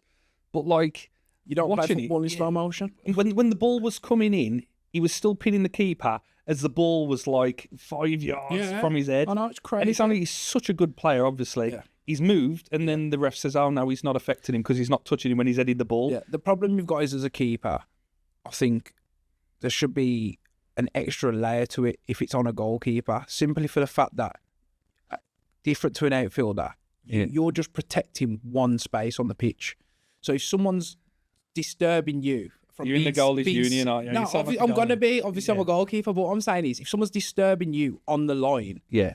and you've got to get them out of the way to then get set to then make a save, which happens in like 0.2 of a second or something, what chance have you actually got of making a save? The only way he saves that from the position he's been put in is if it just hits him. Like, there's nowhere he's going to get his hands to in the goal or his foot to that's going to make a save unless it just hits. Yeah, but he's a massive chap, isn't he? I think he should have just bullied him out of the way. He should have bulldozed him The out problem the way. is, though, Threw him out of the way. with VAR, I'll probably give you a penalty. Possibly. Did you see what I probably like? right. Yeah, you can't. Do you know what I mean? Against Wolves, they would have. Yeah, 100%. But I mean, I've had an issue with keepers over the years because oh, yeah. you can jump with them. They can lead with a knee, lead with a fist, and if I jump with a keeper, they'll give a foul against me. I'm Don't be like, wrong. don't get that. The problem is, like I said, there's a lot of rules that it's like penalties. For example, there's a foul on the halfway line where you only have to just give them a little tug. Yeah. So everyone knows it's a foul. Everyone knows it's a yellow card. Yeah. And you get in a penalty box, all of a sudden it needs to be more of a tug. It needs to be more of a foul. And it's like inconsistent, a isn't foul's it? a foul. Like if it's a foul one place, it should be a foul. But that's just the game, isn't it? Do you know what I mean? And this is another controversial one. I like the art of diving. I think diving's came in because of how poor officiating is. Yeah, 100%. So I think over It's the a years, skill. yeah, Some over the people years, are good at it. Some people are shocking. Yeah. Do you know what I mean? I've been in games where the refs have said, "Well, you've stood up, you've stayed up." So now I'll say to players who've stayed, I'll say, "Go down." Yeah, yeah. Say, "No, I'm not a You're diver." costing yourself. Yeah, you're not diving. It's like the dark arts, Yeah, which 100%. are a lost thing in the game. I do think there's always going to be a place for it in football, especially with, like I said, with VAR now, when you're watching slow motion, Yeah. you only need to tread on someone's toe. If they go down, they're going to get a penalty for it. Do you know what I mean? So it's like, we'd all love to say, oh, let's be like rugby players and be hard, and if someone kicks you, just carry on. But if the refs aren't going to give it, you're just costing your own team, ain't you, at the end of the day? Do you know what I mean? I've seen people get volleyed in the air, just jump straight back up and try and carry on.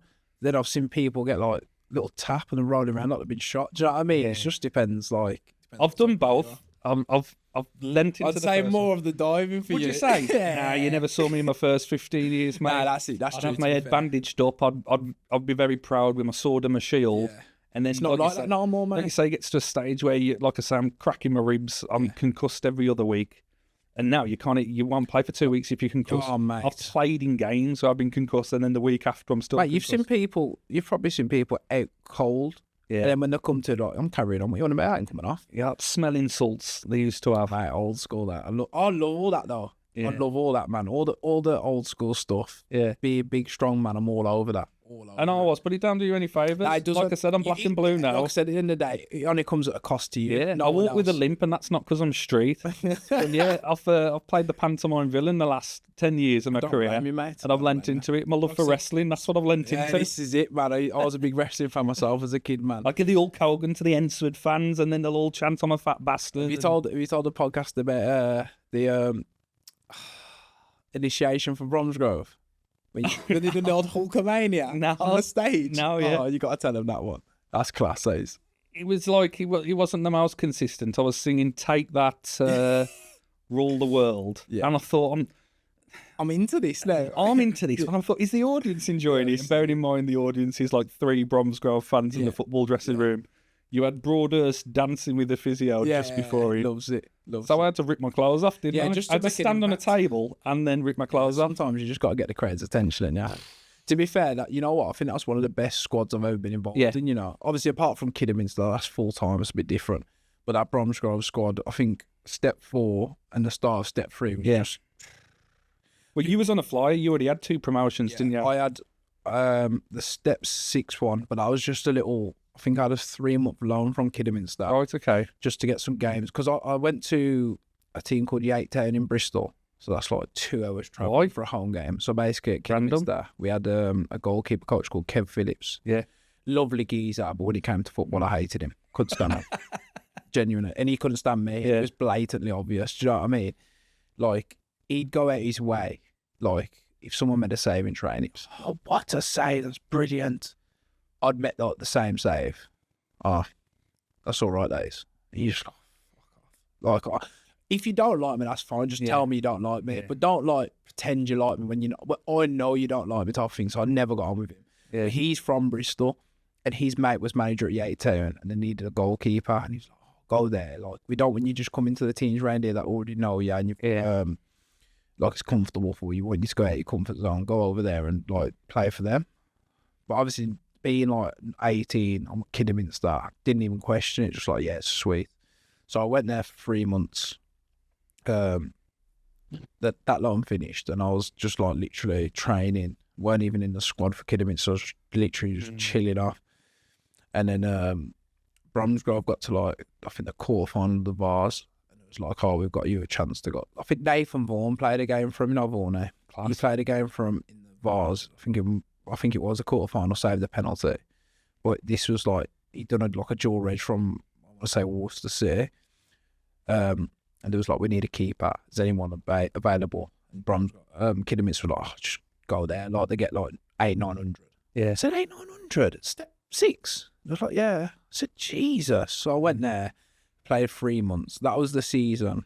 It was Invincibles. Didn't lose a game. Yeah. I think my first game was the hardest game. We played Hinckley away. Did they get liquidated or go into admin? And was that the first season then? I don't know. Nah. It was so Bromsgrove Rovers. I don't know the year, but I think it was like the 90s, like the late 90s. I want to say.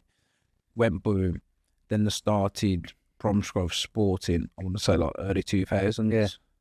But I don't know the years off the top of my head, but like they were stuck in that league for years. Really? Yeah, the Step 6 league. I think there might have been Step 7 first, got promoted, but they were stuck in Step 6 for a while, like a number of years. I was playing against Vaughan like 20 years ago, man. Mad, isn't it? So I went there.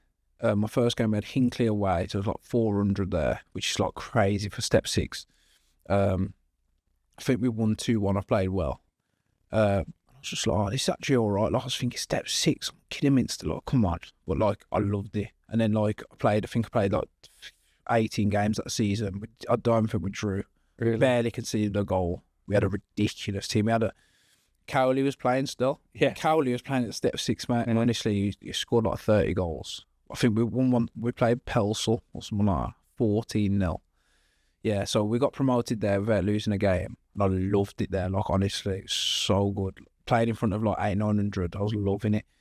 Went back to Kidderminster. I went on loan at Rushall again. I didn't know you went back. Yeah, so Wayne Thomas, centre half, used to play for Southampton. Yeah. Played like his whole career more or less in the league. He signed for Kidderminster right towards the back end of his career, but at 38. He packed it in and started coaching. Got the Rushall job as manager. He had Dan Crane in goal at the time. And he wanted to start getting them to play like football, play it from about this or that and the other. And that was my game. So he had the whole pre-season, most of Crane. He was like, do you want to come in? He was like, I've got Crane here. He's going to get like the first X amount of games, whatever. He was like, but I really want us to play out and I don't know if that's his game kind of thing. So I think Crane played the first. Crane's going to be gutted listening to that. No. Crane is top keeper, man. He's just retired, hasn't he? Yeah. It's 40 years of age. Promoted with Hensford. Good innings, man. How many games? Ridiculous. But yeah, he played the first like 6 games and then Tomo gave me a go. I played about 5 games, I want to say. Craney left. And then we played Witton Albion away. They were top of the league at the time, beat them 2-1. I think we played Altrincham away. Yeah. Got absolutely wrote off. They battered us. I think that was the year they got promoted. They were a joke. Like, they absolutely catting us, man. We barely took... it was the year before they got promoted. So, it was the year they got promoted, actually. Yeah, it was the year they got promoted. They were unbelievable. Battered us. Then Tomo got the sack. I think John Allen called a meeting on the Thursday. So he sacked him on like the Wednesday, called a meeting on the Thursday. And I said, people at Kidderminster were like, "Oh, I've got training tonight." I was like, "We haven't got training, but we've got a meeting with the chairman because he sat Tom out, I think."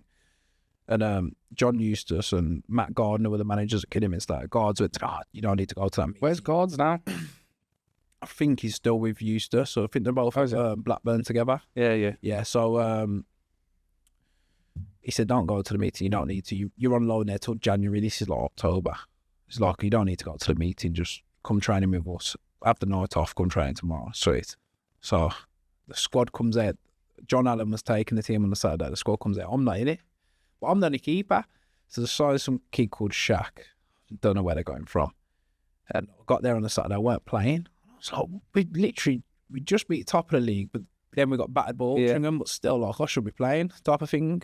And literally, 2 weeks later, a week later, we got Liam McDonald in as manager.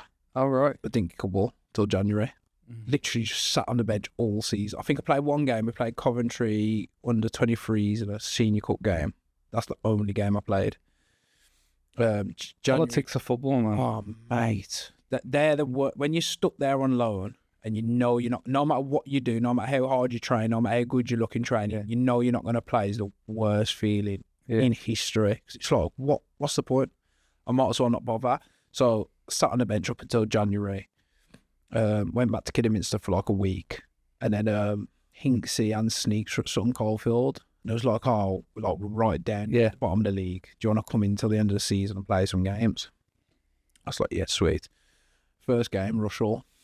Do you know Richard Brodie? Yeah, bro. He was playing up front. We lost 4-3.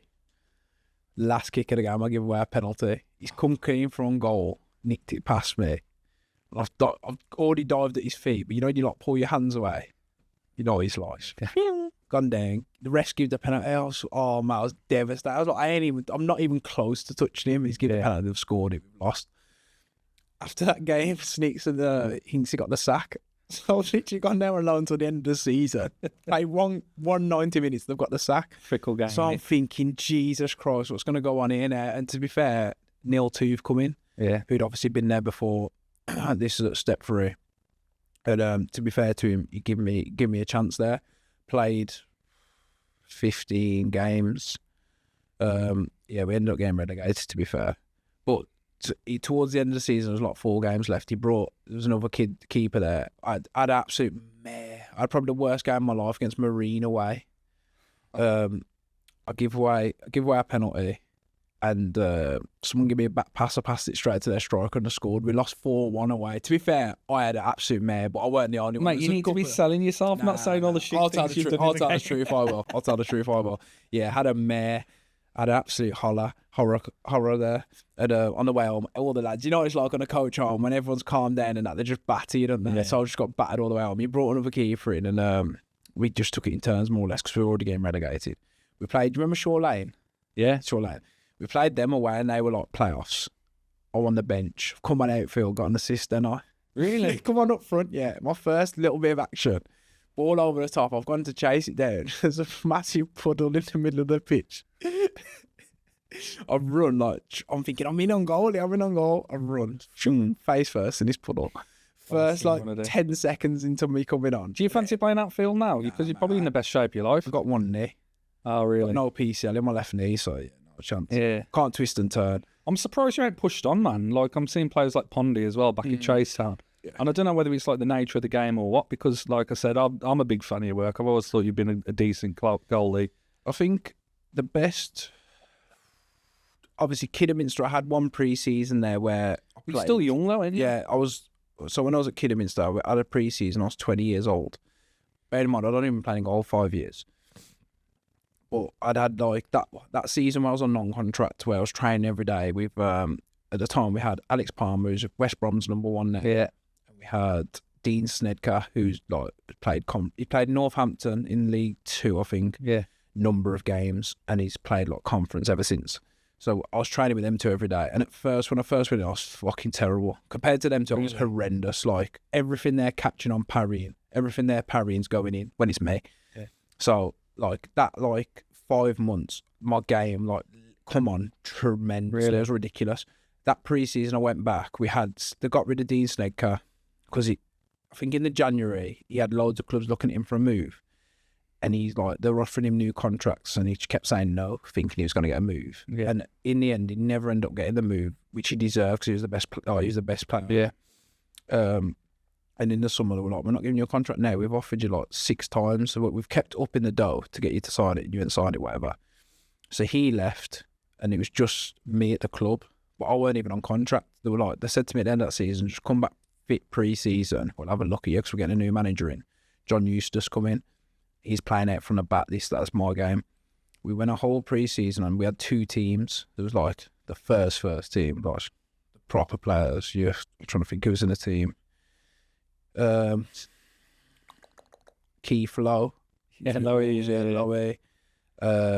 Jordan Tunnicliffe. Yeah. Went to Wrexham. We went to Fylde, him. We had a right team, mate. It was like ultimate team of National League. It was ridiculous. We had a right team. But yeah, it was like them lot, and then like the young lads playing in a separate team. We played Stourbridge, we played Evesham, we played Redditch. We had a few more games scattered in between. Played 8 games, didn't concede a goal. This pre-season, I say 3 penalties. Two penalties and a shootout after the 3 penalties. Didn't concede a goal. And I'm thinking, yo, I'm class, I am. And we had, you get ahead of yourself. I'm thinking, I'm the bollocks here. Like, we had Sam Hornby on loan from Burton Albion, and he was playing with obviously the big boys. I think they played Solihull Moors away, lost 4-3. Played someone else, conceded a few. But he'd been promised a loan move to like the Football League. Yeah. So when he found out he was coming to Kiddie, I think his head was alright with it. I couldn't be asked. I was like, this coincided with like me being in the form of my life. It happens, man, didn't it? Yeah. So would you want to push on in the game or not? I think I passed it now. No, I was thinking when I went Everyford, James Bitts, his first game in the Football League was 30, and now I think he's the golden coach at Barnsley. Yeah, but that can happen, man. Yeah, but that pre-season, obviously I weren't on contract, and apparently there's clubs watching me. Obviously, you don't know this at the time. We've got to the last pre-season game. We've got Blues, like a mixture of their first team and their 23s. And it was when, Jack Storer? Yeah. You remember when he was like, that pre-season he had at Blues, when he scored in every single game? Yeah. It was him and James Vaughan up front. Yeah. Andrew Shinney was in midfield with a couple of other lads. Like, they had a proper team. John Eustace called me in the office before the game and he's gone, if you play well tonight, you're starting against Curzon on Saturday.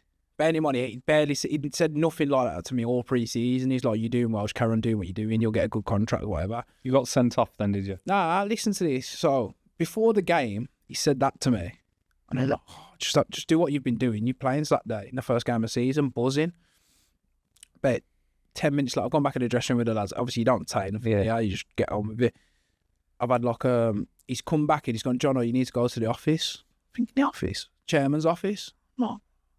So I've gone to the chairman's office. I'm thinking, what have I done? Like, I'm in trouble here. Like, it's after the game. No, it's before. This is just after I've been told if I play well, I'm starting Saturday. Yeah. So I'm thinking, I've got to go to the chairman now. What have I done? Like they're going to get rid of me. I've done something wrong because obviously, you know me. I'm always doing something daft, then I got in the office. Gone here, sign this. What is it? It's a contract. You've earned it. Here you go. And I've looked at the money and I'm like, crap. But like out, they're doing you a favour. But yeah, really, but the money was crap. And I was like, I don't want to sign that. They would have got wind that somebody is watching you. Yeah, and then they're trying to stitch you up. Yeah. To be fair, I've looked here, I've gone, I can't sign that. So I've tried to get, it's awkward and this is the chairman, so I've tried to kind of get out of there. And I'm like, can we not just do this later? Yeah, it's like, naughty. He's like, I need you to do it now, really. So I signed it like an absolute dafty. Yeah, I've been in the same situation. Gone in, gone out to do this. Is like, I'm about to go and warm up and stuff. So I've gone in, I'm changed and everything in my boots, got my gloves on. I've signed it in my gloves. Like, that's how, it's last minute. Gone out there, done a warm up. And I'm like, my head's all over the gap. I've had a fucking mess. The first goal was my fault. I made a worldy save. Then the second goal was my fault. Yeah. Then I made a few good saves, but damage already done, innit? So then, that was the closest. I'd say that's the closest I ever got to really having a go at it. Really? Either that or when we got promoted at Bromsgrove, I was doing really well. But yeah, that whole season. Wouldn't you fancy a number 2 or number 3 at a league club?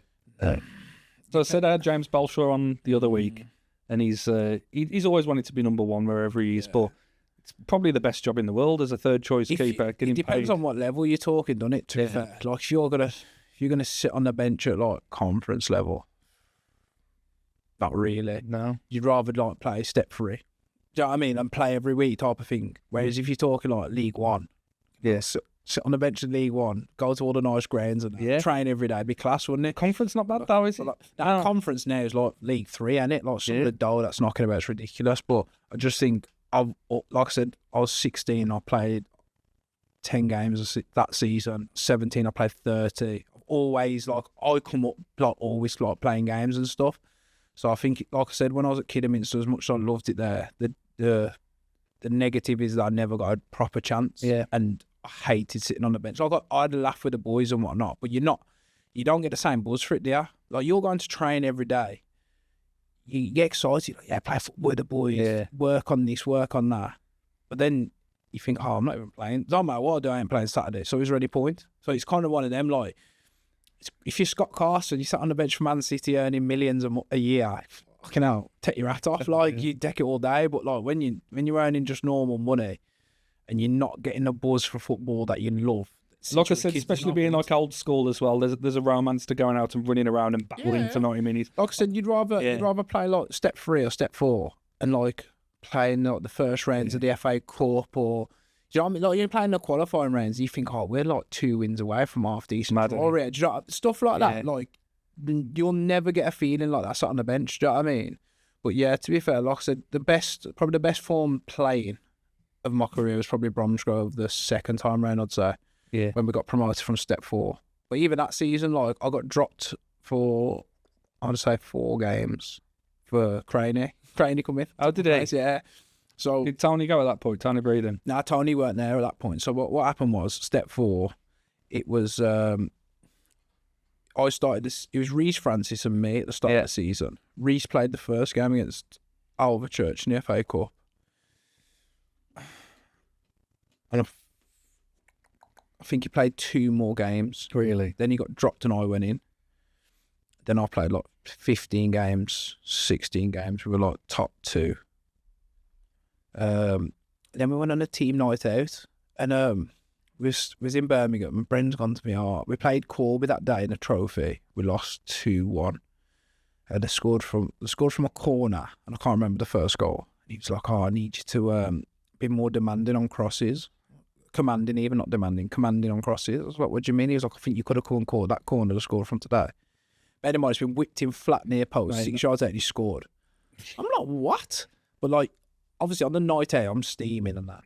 Think nothing of it. Yeah. Tuesday night, training, Craney's there, and I'm like, mate, the guy would chat some weird stuff, man. He's obviously done well, but the same as me, when he signed me in that Bromsgrove season, I scored 5 in the first 4 games. Yeah. And he called me the week, and I thought, he's buzzing. You do. I never started a game, bearing in mind. And he called me and he went, yeah, Pez, I'm bringing in someone else, you're not for me. I'm like, are you fucking mad? It's crazy. When you're doing your job as well. I've 5 times in 2 weeks, and I'm getting bombed. I know, it's crazy. I says, mate, you're a joke, man. So just crack on. So we've, Craney's come in. I think he played Peterborough Sports at home. We won 4-3. So we played someone away on a Saturday. I didn't go. We lost, and then we played Corby away in the league, and we lost 6-1. Got absolutely. Bear in mind, we had the team we had was ridiculous. Really? Like we had a joke. Like Coles and Griggs up front, they scored 35 each. Yeah. So then I got another chance back in the team, and just played every single game from then on. And we went on like a run. So I think we played Boxing Day. We had, I can't remember, we played at home. I think we had Coleshill at home on Boxing Day, and then we had them away on New Year's Day. We beat them at home 3-1, I think. And then we played them away on the New Year's Day, and we got panned 3 now. We got panned. Jordan had that scored. So you had a team night out, did you, on the New Year's Eve? I didn't. This is when I just wanted to stay in the team, so I was being a good boy. Yeah. But yeah, we got beat on New Year's Day 3-0, and from that point till like the end of March, I think we drew 2, won every other game. I think we won 17 games and drew 2. So we're like neck and neck with Peterborough Sports. Yeah. We played them away. We beat them 2-1. Played Corby at home. We were 3rd. beat them 3-2, and we were just on this mad run. And I can't remember. I think we lost away somewhere to someone they were crap. I think it might have been like a Bedford or someone. Like they were like nowhere in the league. Yeah. They were like bottom half. We lost.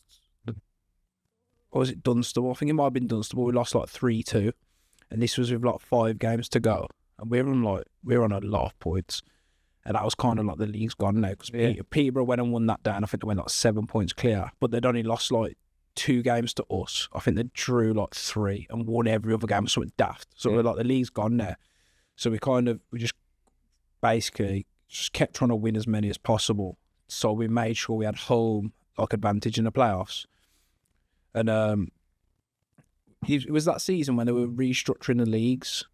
Do you remember? It was like certain teams. They seem to do that every season. No, now. but it was crazy. Yeah. It was like it was all done on spreadsheets. So it was like all the leagues that stepped the forward. motorway as well. Yeah, but like it was all the leagues that stepped forward were put in a spreadsheet, and it was worked out your points per game. So what ended up happening was we played Sutton Coldfield at home in the semi-final of the playoffs, but they knew no matter what they couldn't go up. So because they finished, they got the last playoff place and we finished second. We played them at home, and even if they beat us and won the final, they wouldn't have gone up. Yeah, it's crazy. So we ended up in the playoffs anyway. I think we finished on 92 points. Yeah. Scored over 100 goals. Ridiculous. Still playing. I want to say 92 points, 103 goals, conceded like 30 or something. Yeah. Like, it's ridiculous. Like, the team we had Will Shorrock one side, Charlie Dowd the other side, Cowles, Greggs up front, Quainer, Nath Hayward in midfield. We had, Jack Wilson, left back. Tom Taylor centre half. We kept swapping the other centre half, to be fair, but towards the end of the season when we was on the run, it was a lad called Carl Lincoln. We signed him from Dunstable. They beat us and we signed him centre half. Spinky played right back, and obviously me in goal. So we've gone into this playoff semi-final. We've gone 2-0 up in the first half, I think. Yeah, 2-0 up in the first half. Greg scored a pen and Cody scored a header. So we're 2-0 up. We're thinking, it's like game over. We're at home as well. We don't lose. Yeah. We didn't lose a game at home all season. Wow. We're like, it's game over. Come out. First 5 minutes of the second half, they've played like a long punt over the top. Striker's chasing it down, but Spinky's round on the cover behind the centre half on his left foot. Smashed it clear. Hit the striker. Just flew over my head into the goal, straight in the net. Just what the fuck's just happened there? So it's 2-1. But we're going to score again anyway, so it don't really matter. They get a throw in out wide, throw it straight into the box. I think there's like a 1-2 or something. The lad has a shot, I save it. And they've got like 2 lads queuing up in the middle of the 6-yard box, tap it in. And he's back to 2-2. And we're like, these can't even go up. Yeah. And it was 2-0, look, game's done. Now we're 2-2. Strugs. Oh, mate, it was horrible. So like that's probably like 70th minute or something. We spent the next 20 minutes throwing a kitchen sink at them, battered them.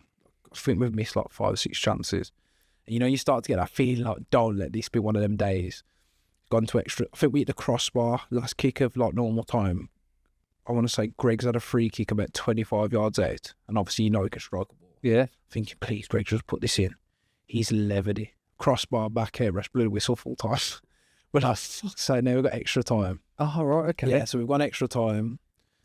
I think I made like 2 saves before we even had a shot in extra time, I want to say. Yeah. Then we've, Nathan Hayward's popped up with a goal just on the stroke of like half time and extra time.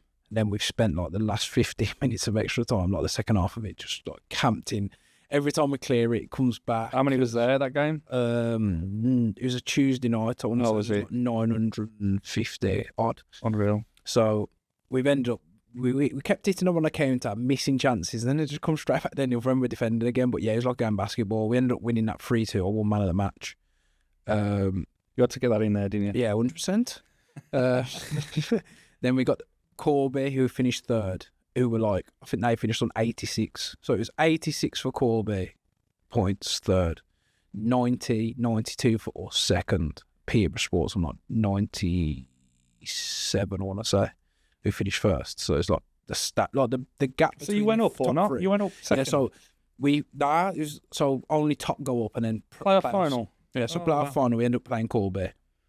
who finished third, and we were like by far like the best of the two teams, all the people. Yeah. That was like, we had life and death with them. We had, obviously, we lost 2-1 in the trophy. We lost 6-1 at their gaff, but then we beat, we beat them 3-2 at our gaff.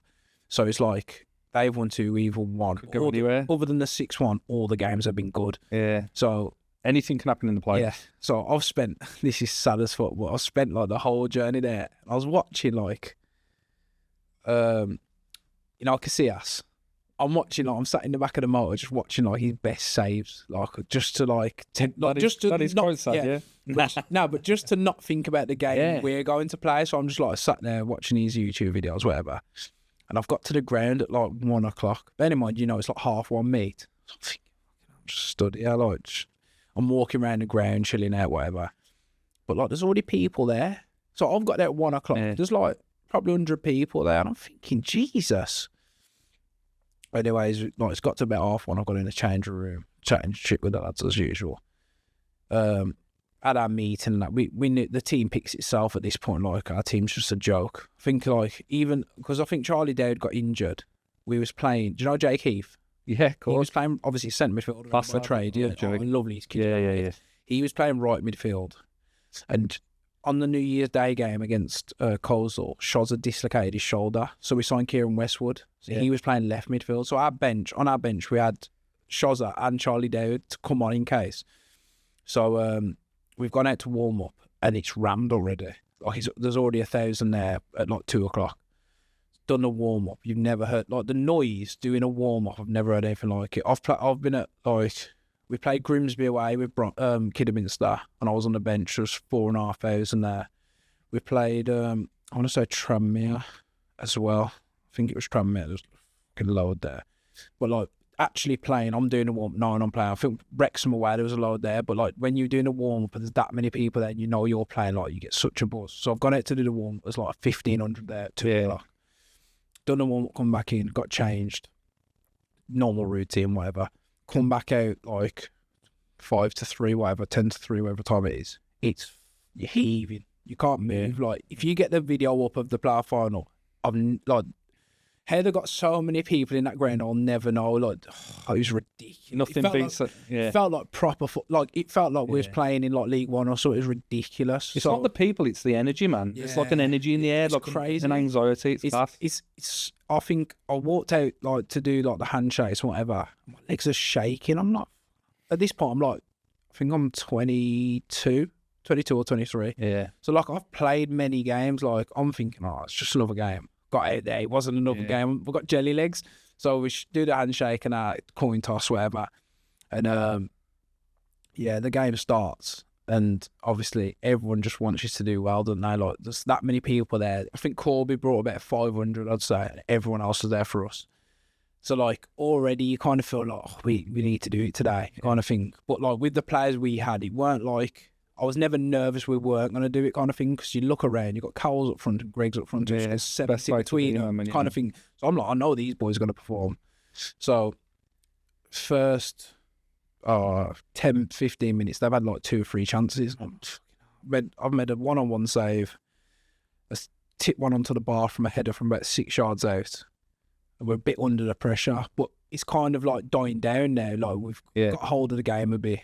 But we always play 4-4-2. They're playing like 4-5-1. So they've got an extra man in midfield. So they're gonna like have spells where they dominate the ball or whatever. Yeah. So we've got through that little spell. And you know Elliot Sandy? Used to play for Yes, I do, yeah. It was him, and he's managing now, isn't he? Yeah. Somewhere? Well, he was at Spalding, but until he got the sack. But he got them promoted. But it was him and Tiegan. I think it's right. Yeah, Tiegan. He both played for Brackley up front together. Yeah. That was their front too. So they had a decent team as well. They had another lad, Jordan Crawford, who ended up going to Boston. Top lads, yeah, of course. Players. Yeah, I was a catcher with him. So that's their front three, and our front four's like a joke as well. So it's a good game. They've got I've made a good save. We've kicked it out for throwing. Throwing comes in, goes to a lad in midfield, plays a reverse pass to Sandy, on the turn, smashes it in. So we're 1-0 down, and you could hear a pin drop.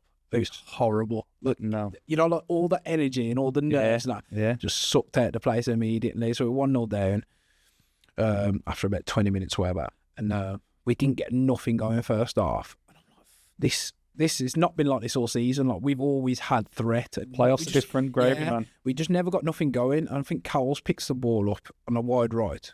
And to this day, I've never seen anything like it. He gets the ball. He runs up the left back. The centre-back's come over and the midfielder's come over. He's just gone inside the left back, outside the midfielder, past the centre-half and just chipped it across the box to Greg's diving header. Oh, mate, pandemonium. Because at that point, 1-0 down, it's just relief. Everyone's going mental. It's just before half time. Yeah, Cowles, unbelievable. So we scored. We've got in at 1-1. And Bren said, like, you can't play worse than that. Yeah. Like, you haven't played that bad all season. He's like, you can't play worse than that second half.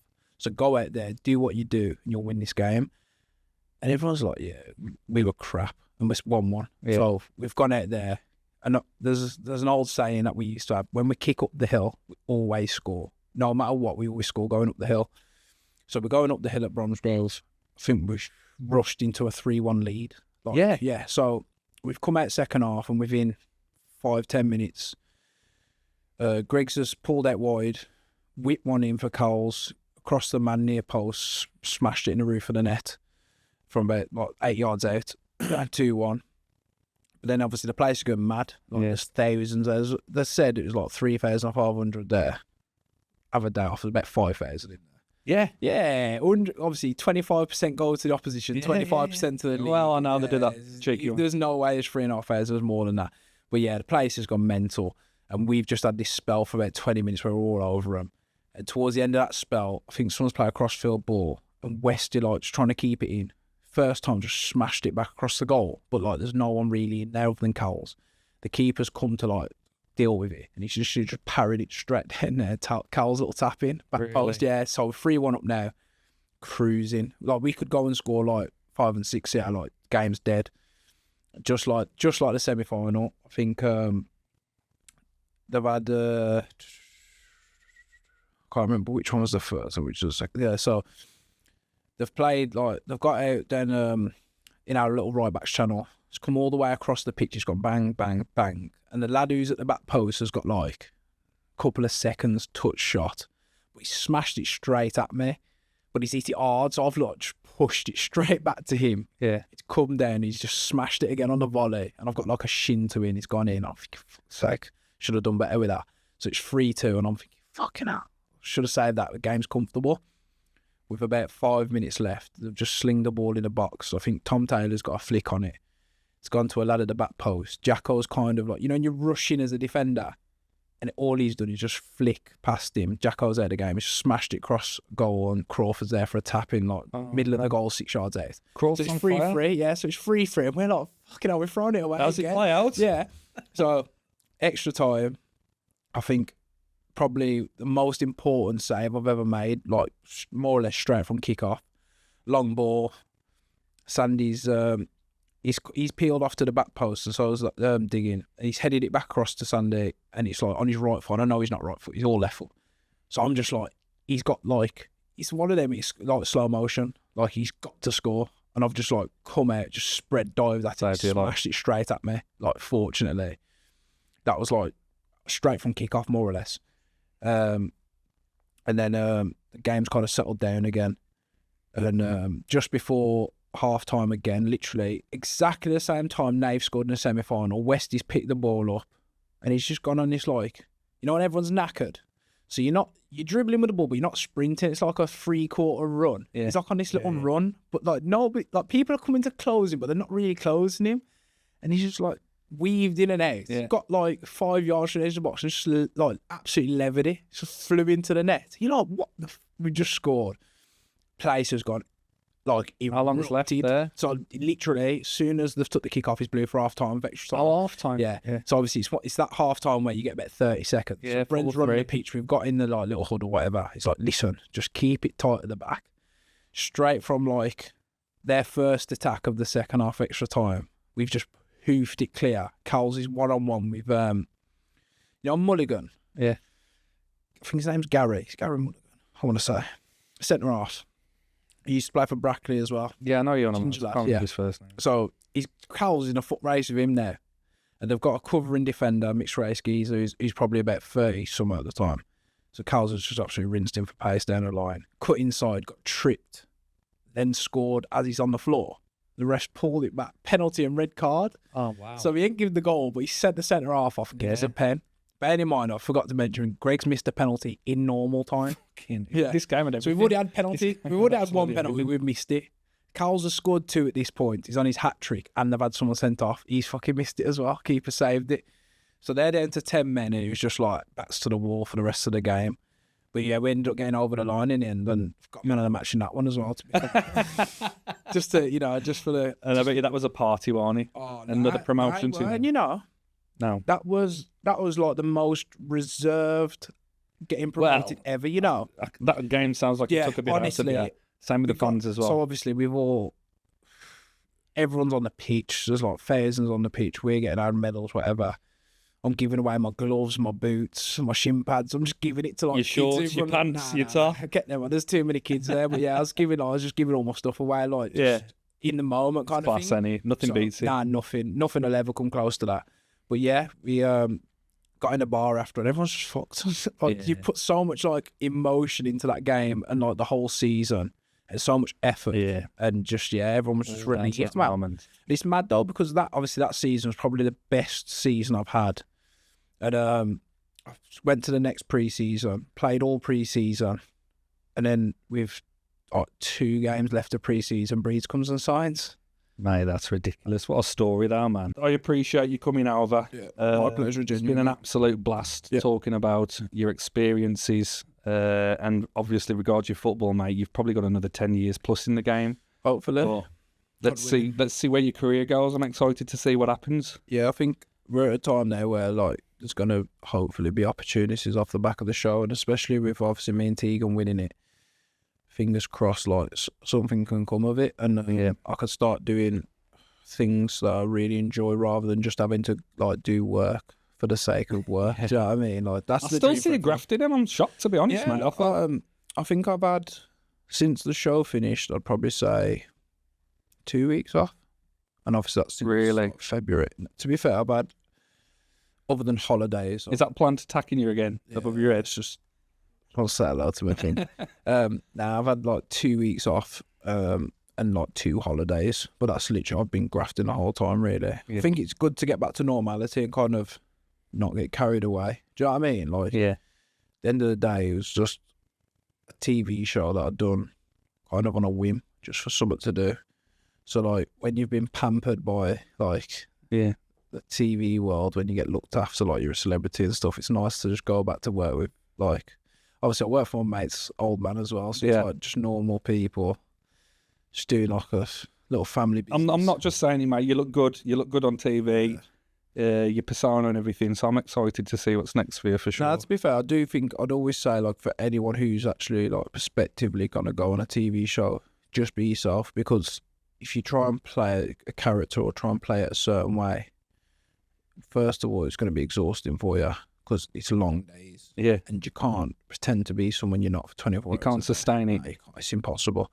And 2, like I'd always say, just go for it, man. Like the experience, like even if nothing come of it, and I just carried on going to work and playing football as I am now, like it will still always be like the best experience of my life. Yeah, and that's just like even though I told like my sister, my mum, my dad, and everyone said, "Nah, don't do that," and like.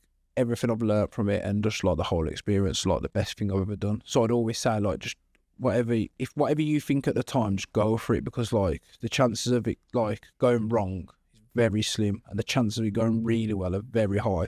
Like all the people involved do want the best for you. And like I said, I took a massive risk of a naked dating show. Do you know what I mean? Like just a little bit happen, but like I said, best thing I've ever done. What I think to get you started, you could be a Hollywood star in the next 5 years. I'll end up being an extra on like CSI, like a dead body, just so happy to be naked. You know what I mean? Get the guy with the chopper on. Yeah, we need him just in case, like. But nah, man, got to take risks in this life. Yeah. Do you know what I mean? You only get one go at it, and if I'd have said no to the opportunity, which I kind of considered for a period of time, and I'd have watched it as it come out. and knowing I could have been there, I'd have been fucking raging. Do you know what I mean? Like, I'd have thought, this looks unbelievable, and I've turned it down, kind of thing. Do you know what I mean? Talking about the dark arts of football, the dark arts of that show, Yeah. you're allowed to stretch it out, aren't you? So There's a little stretch out period. I get asked this a lot, to be fair. Like, The stretch out. we had a little lads couple of minutes where there was a lot of windmills knocking about, shall we say? Which I'm guessing you did it in a circle and you was all reaching out and Oh, helping no, each other. definitely not. We was all in our own separate little space. We all knew what time. When it was that time and you know it's time to go out, you give it a little shake and a little twirl and just, yeah, let it go. You know what I mean? Just get it ready. Shaking a twirl. Yeah, shaking a twirl so it's nice and ready, and then you can just go out there and have a laugh. But yeah, to be fair, I'd hate to think of how many like hours of footage I've got of us just stood there doing windmills. Really? Yeah, because you know when you go to the dumping ground, Yeah. which is like it's off the villa. Look, the villa's like it's a travel basically. It's not like Really? yeah. It's like I'm not even allowed to say, but yeah, it's you got to get there.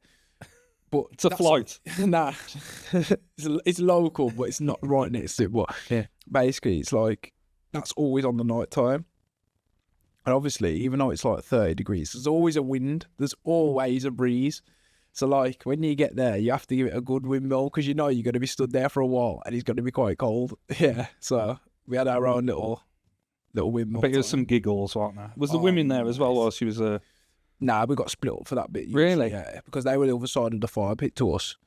But to be fair, like, some of the jokes we had in there, I want to tell you, but I don't know if I'm allowed. Yeah, I think he got... I'll cut it out if it's... So basically, I said to one of the lads, what would you do? So, you know Mike, obviously, his other half on the show, Tiegan, got voted out.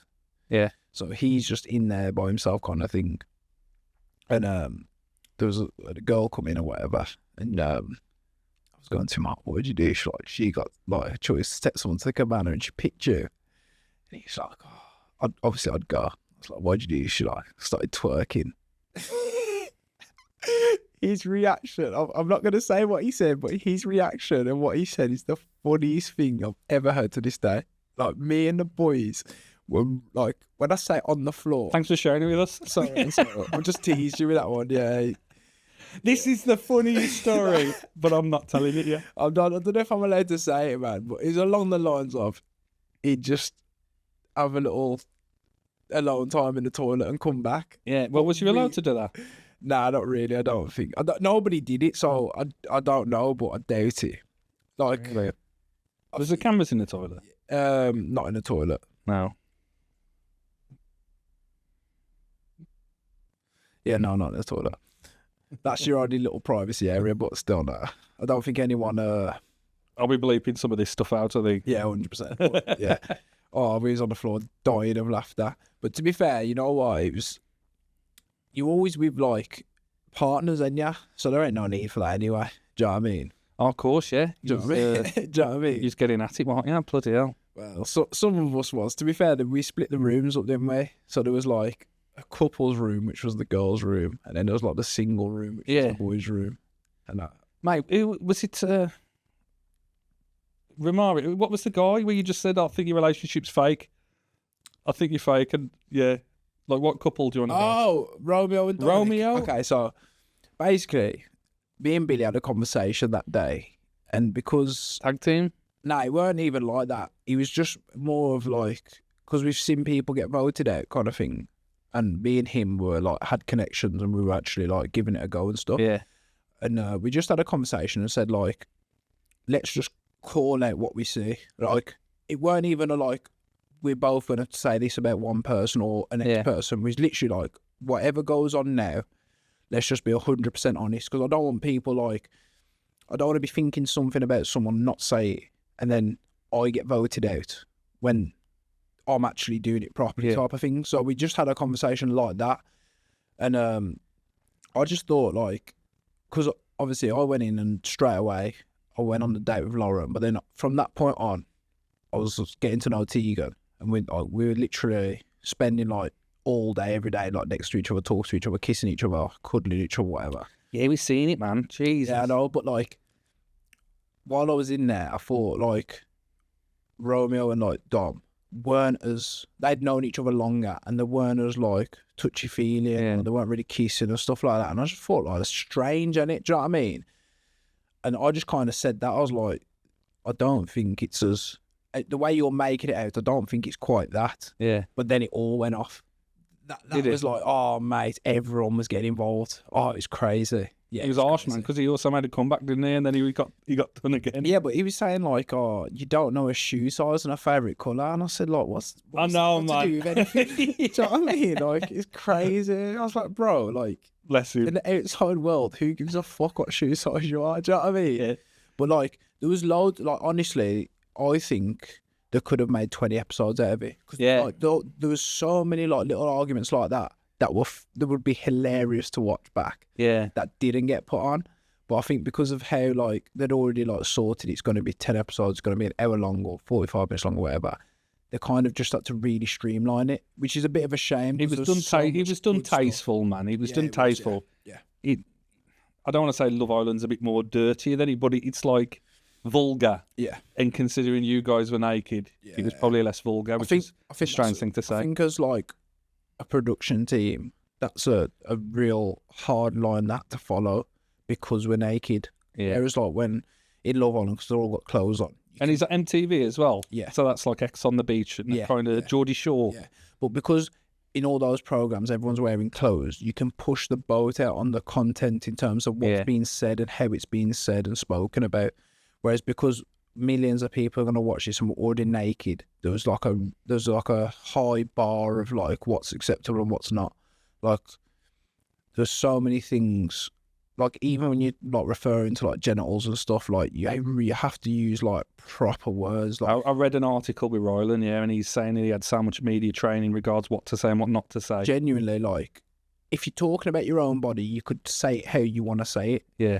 But if me and you was on there, so in my normal day-to-day life, I say fucking hell, could I on him, whatever. What I'm saying, do you know what I mean? I love it that you refer to the bloke and not the woman. No, but you know, we probably would say, Jesus Christ, he's got a you have to say penis.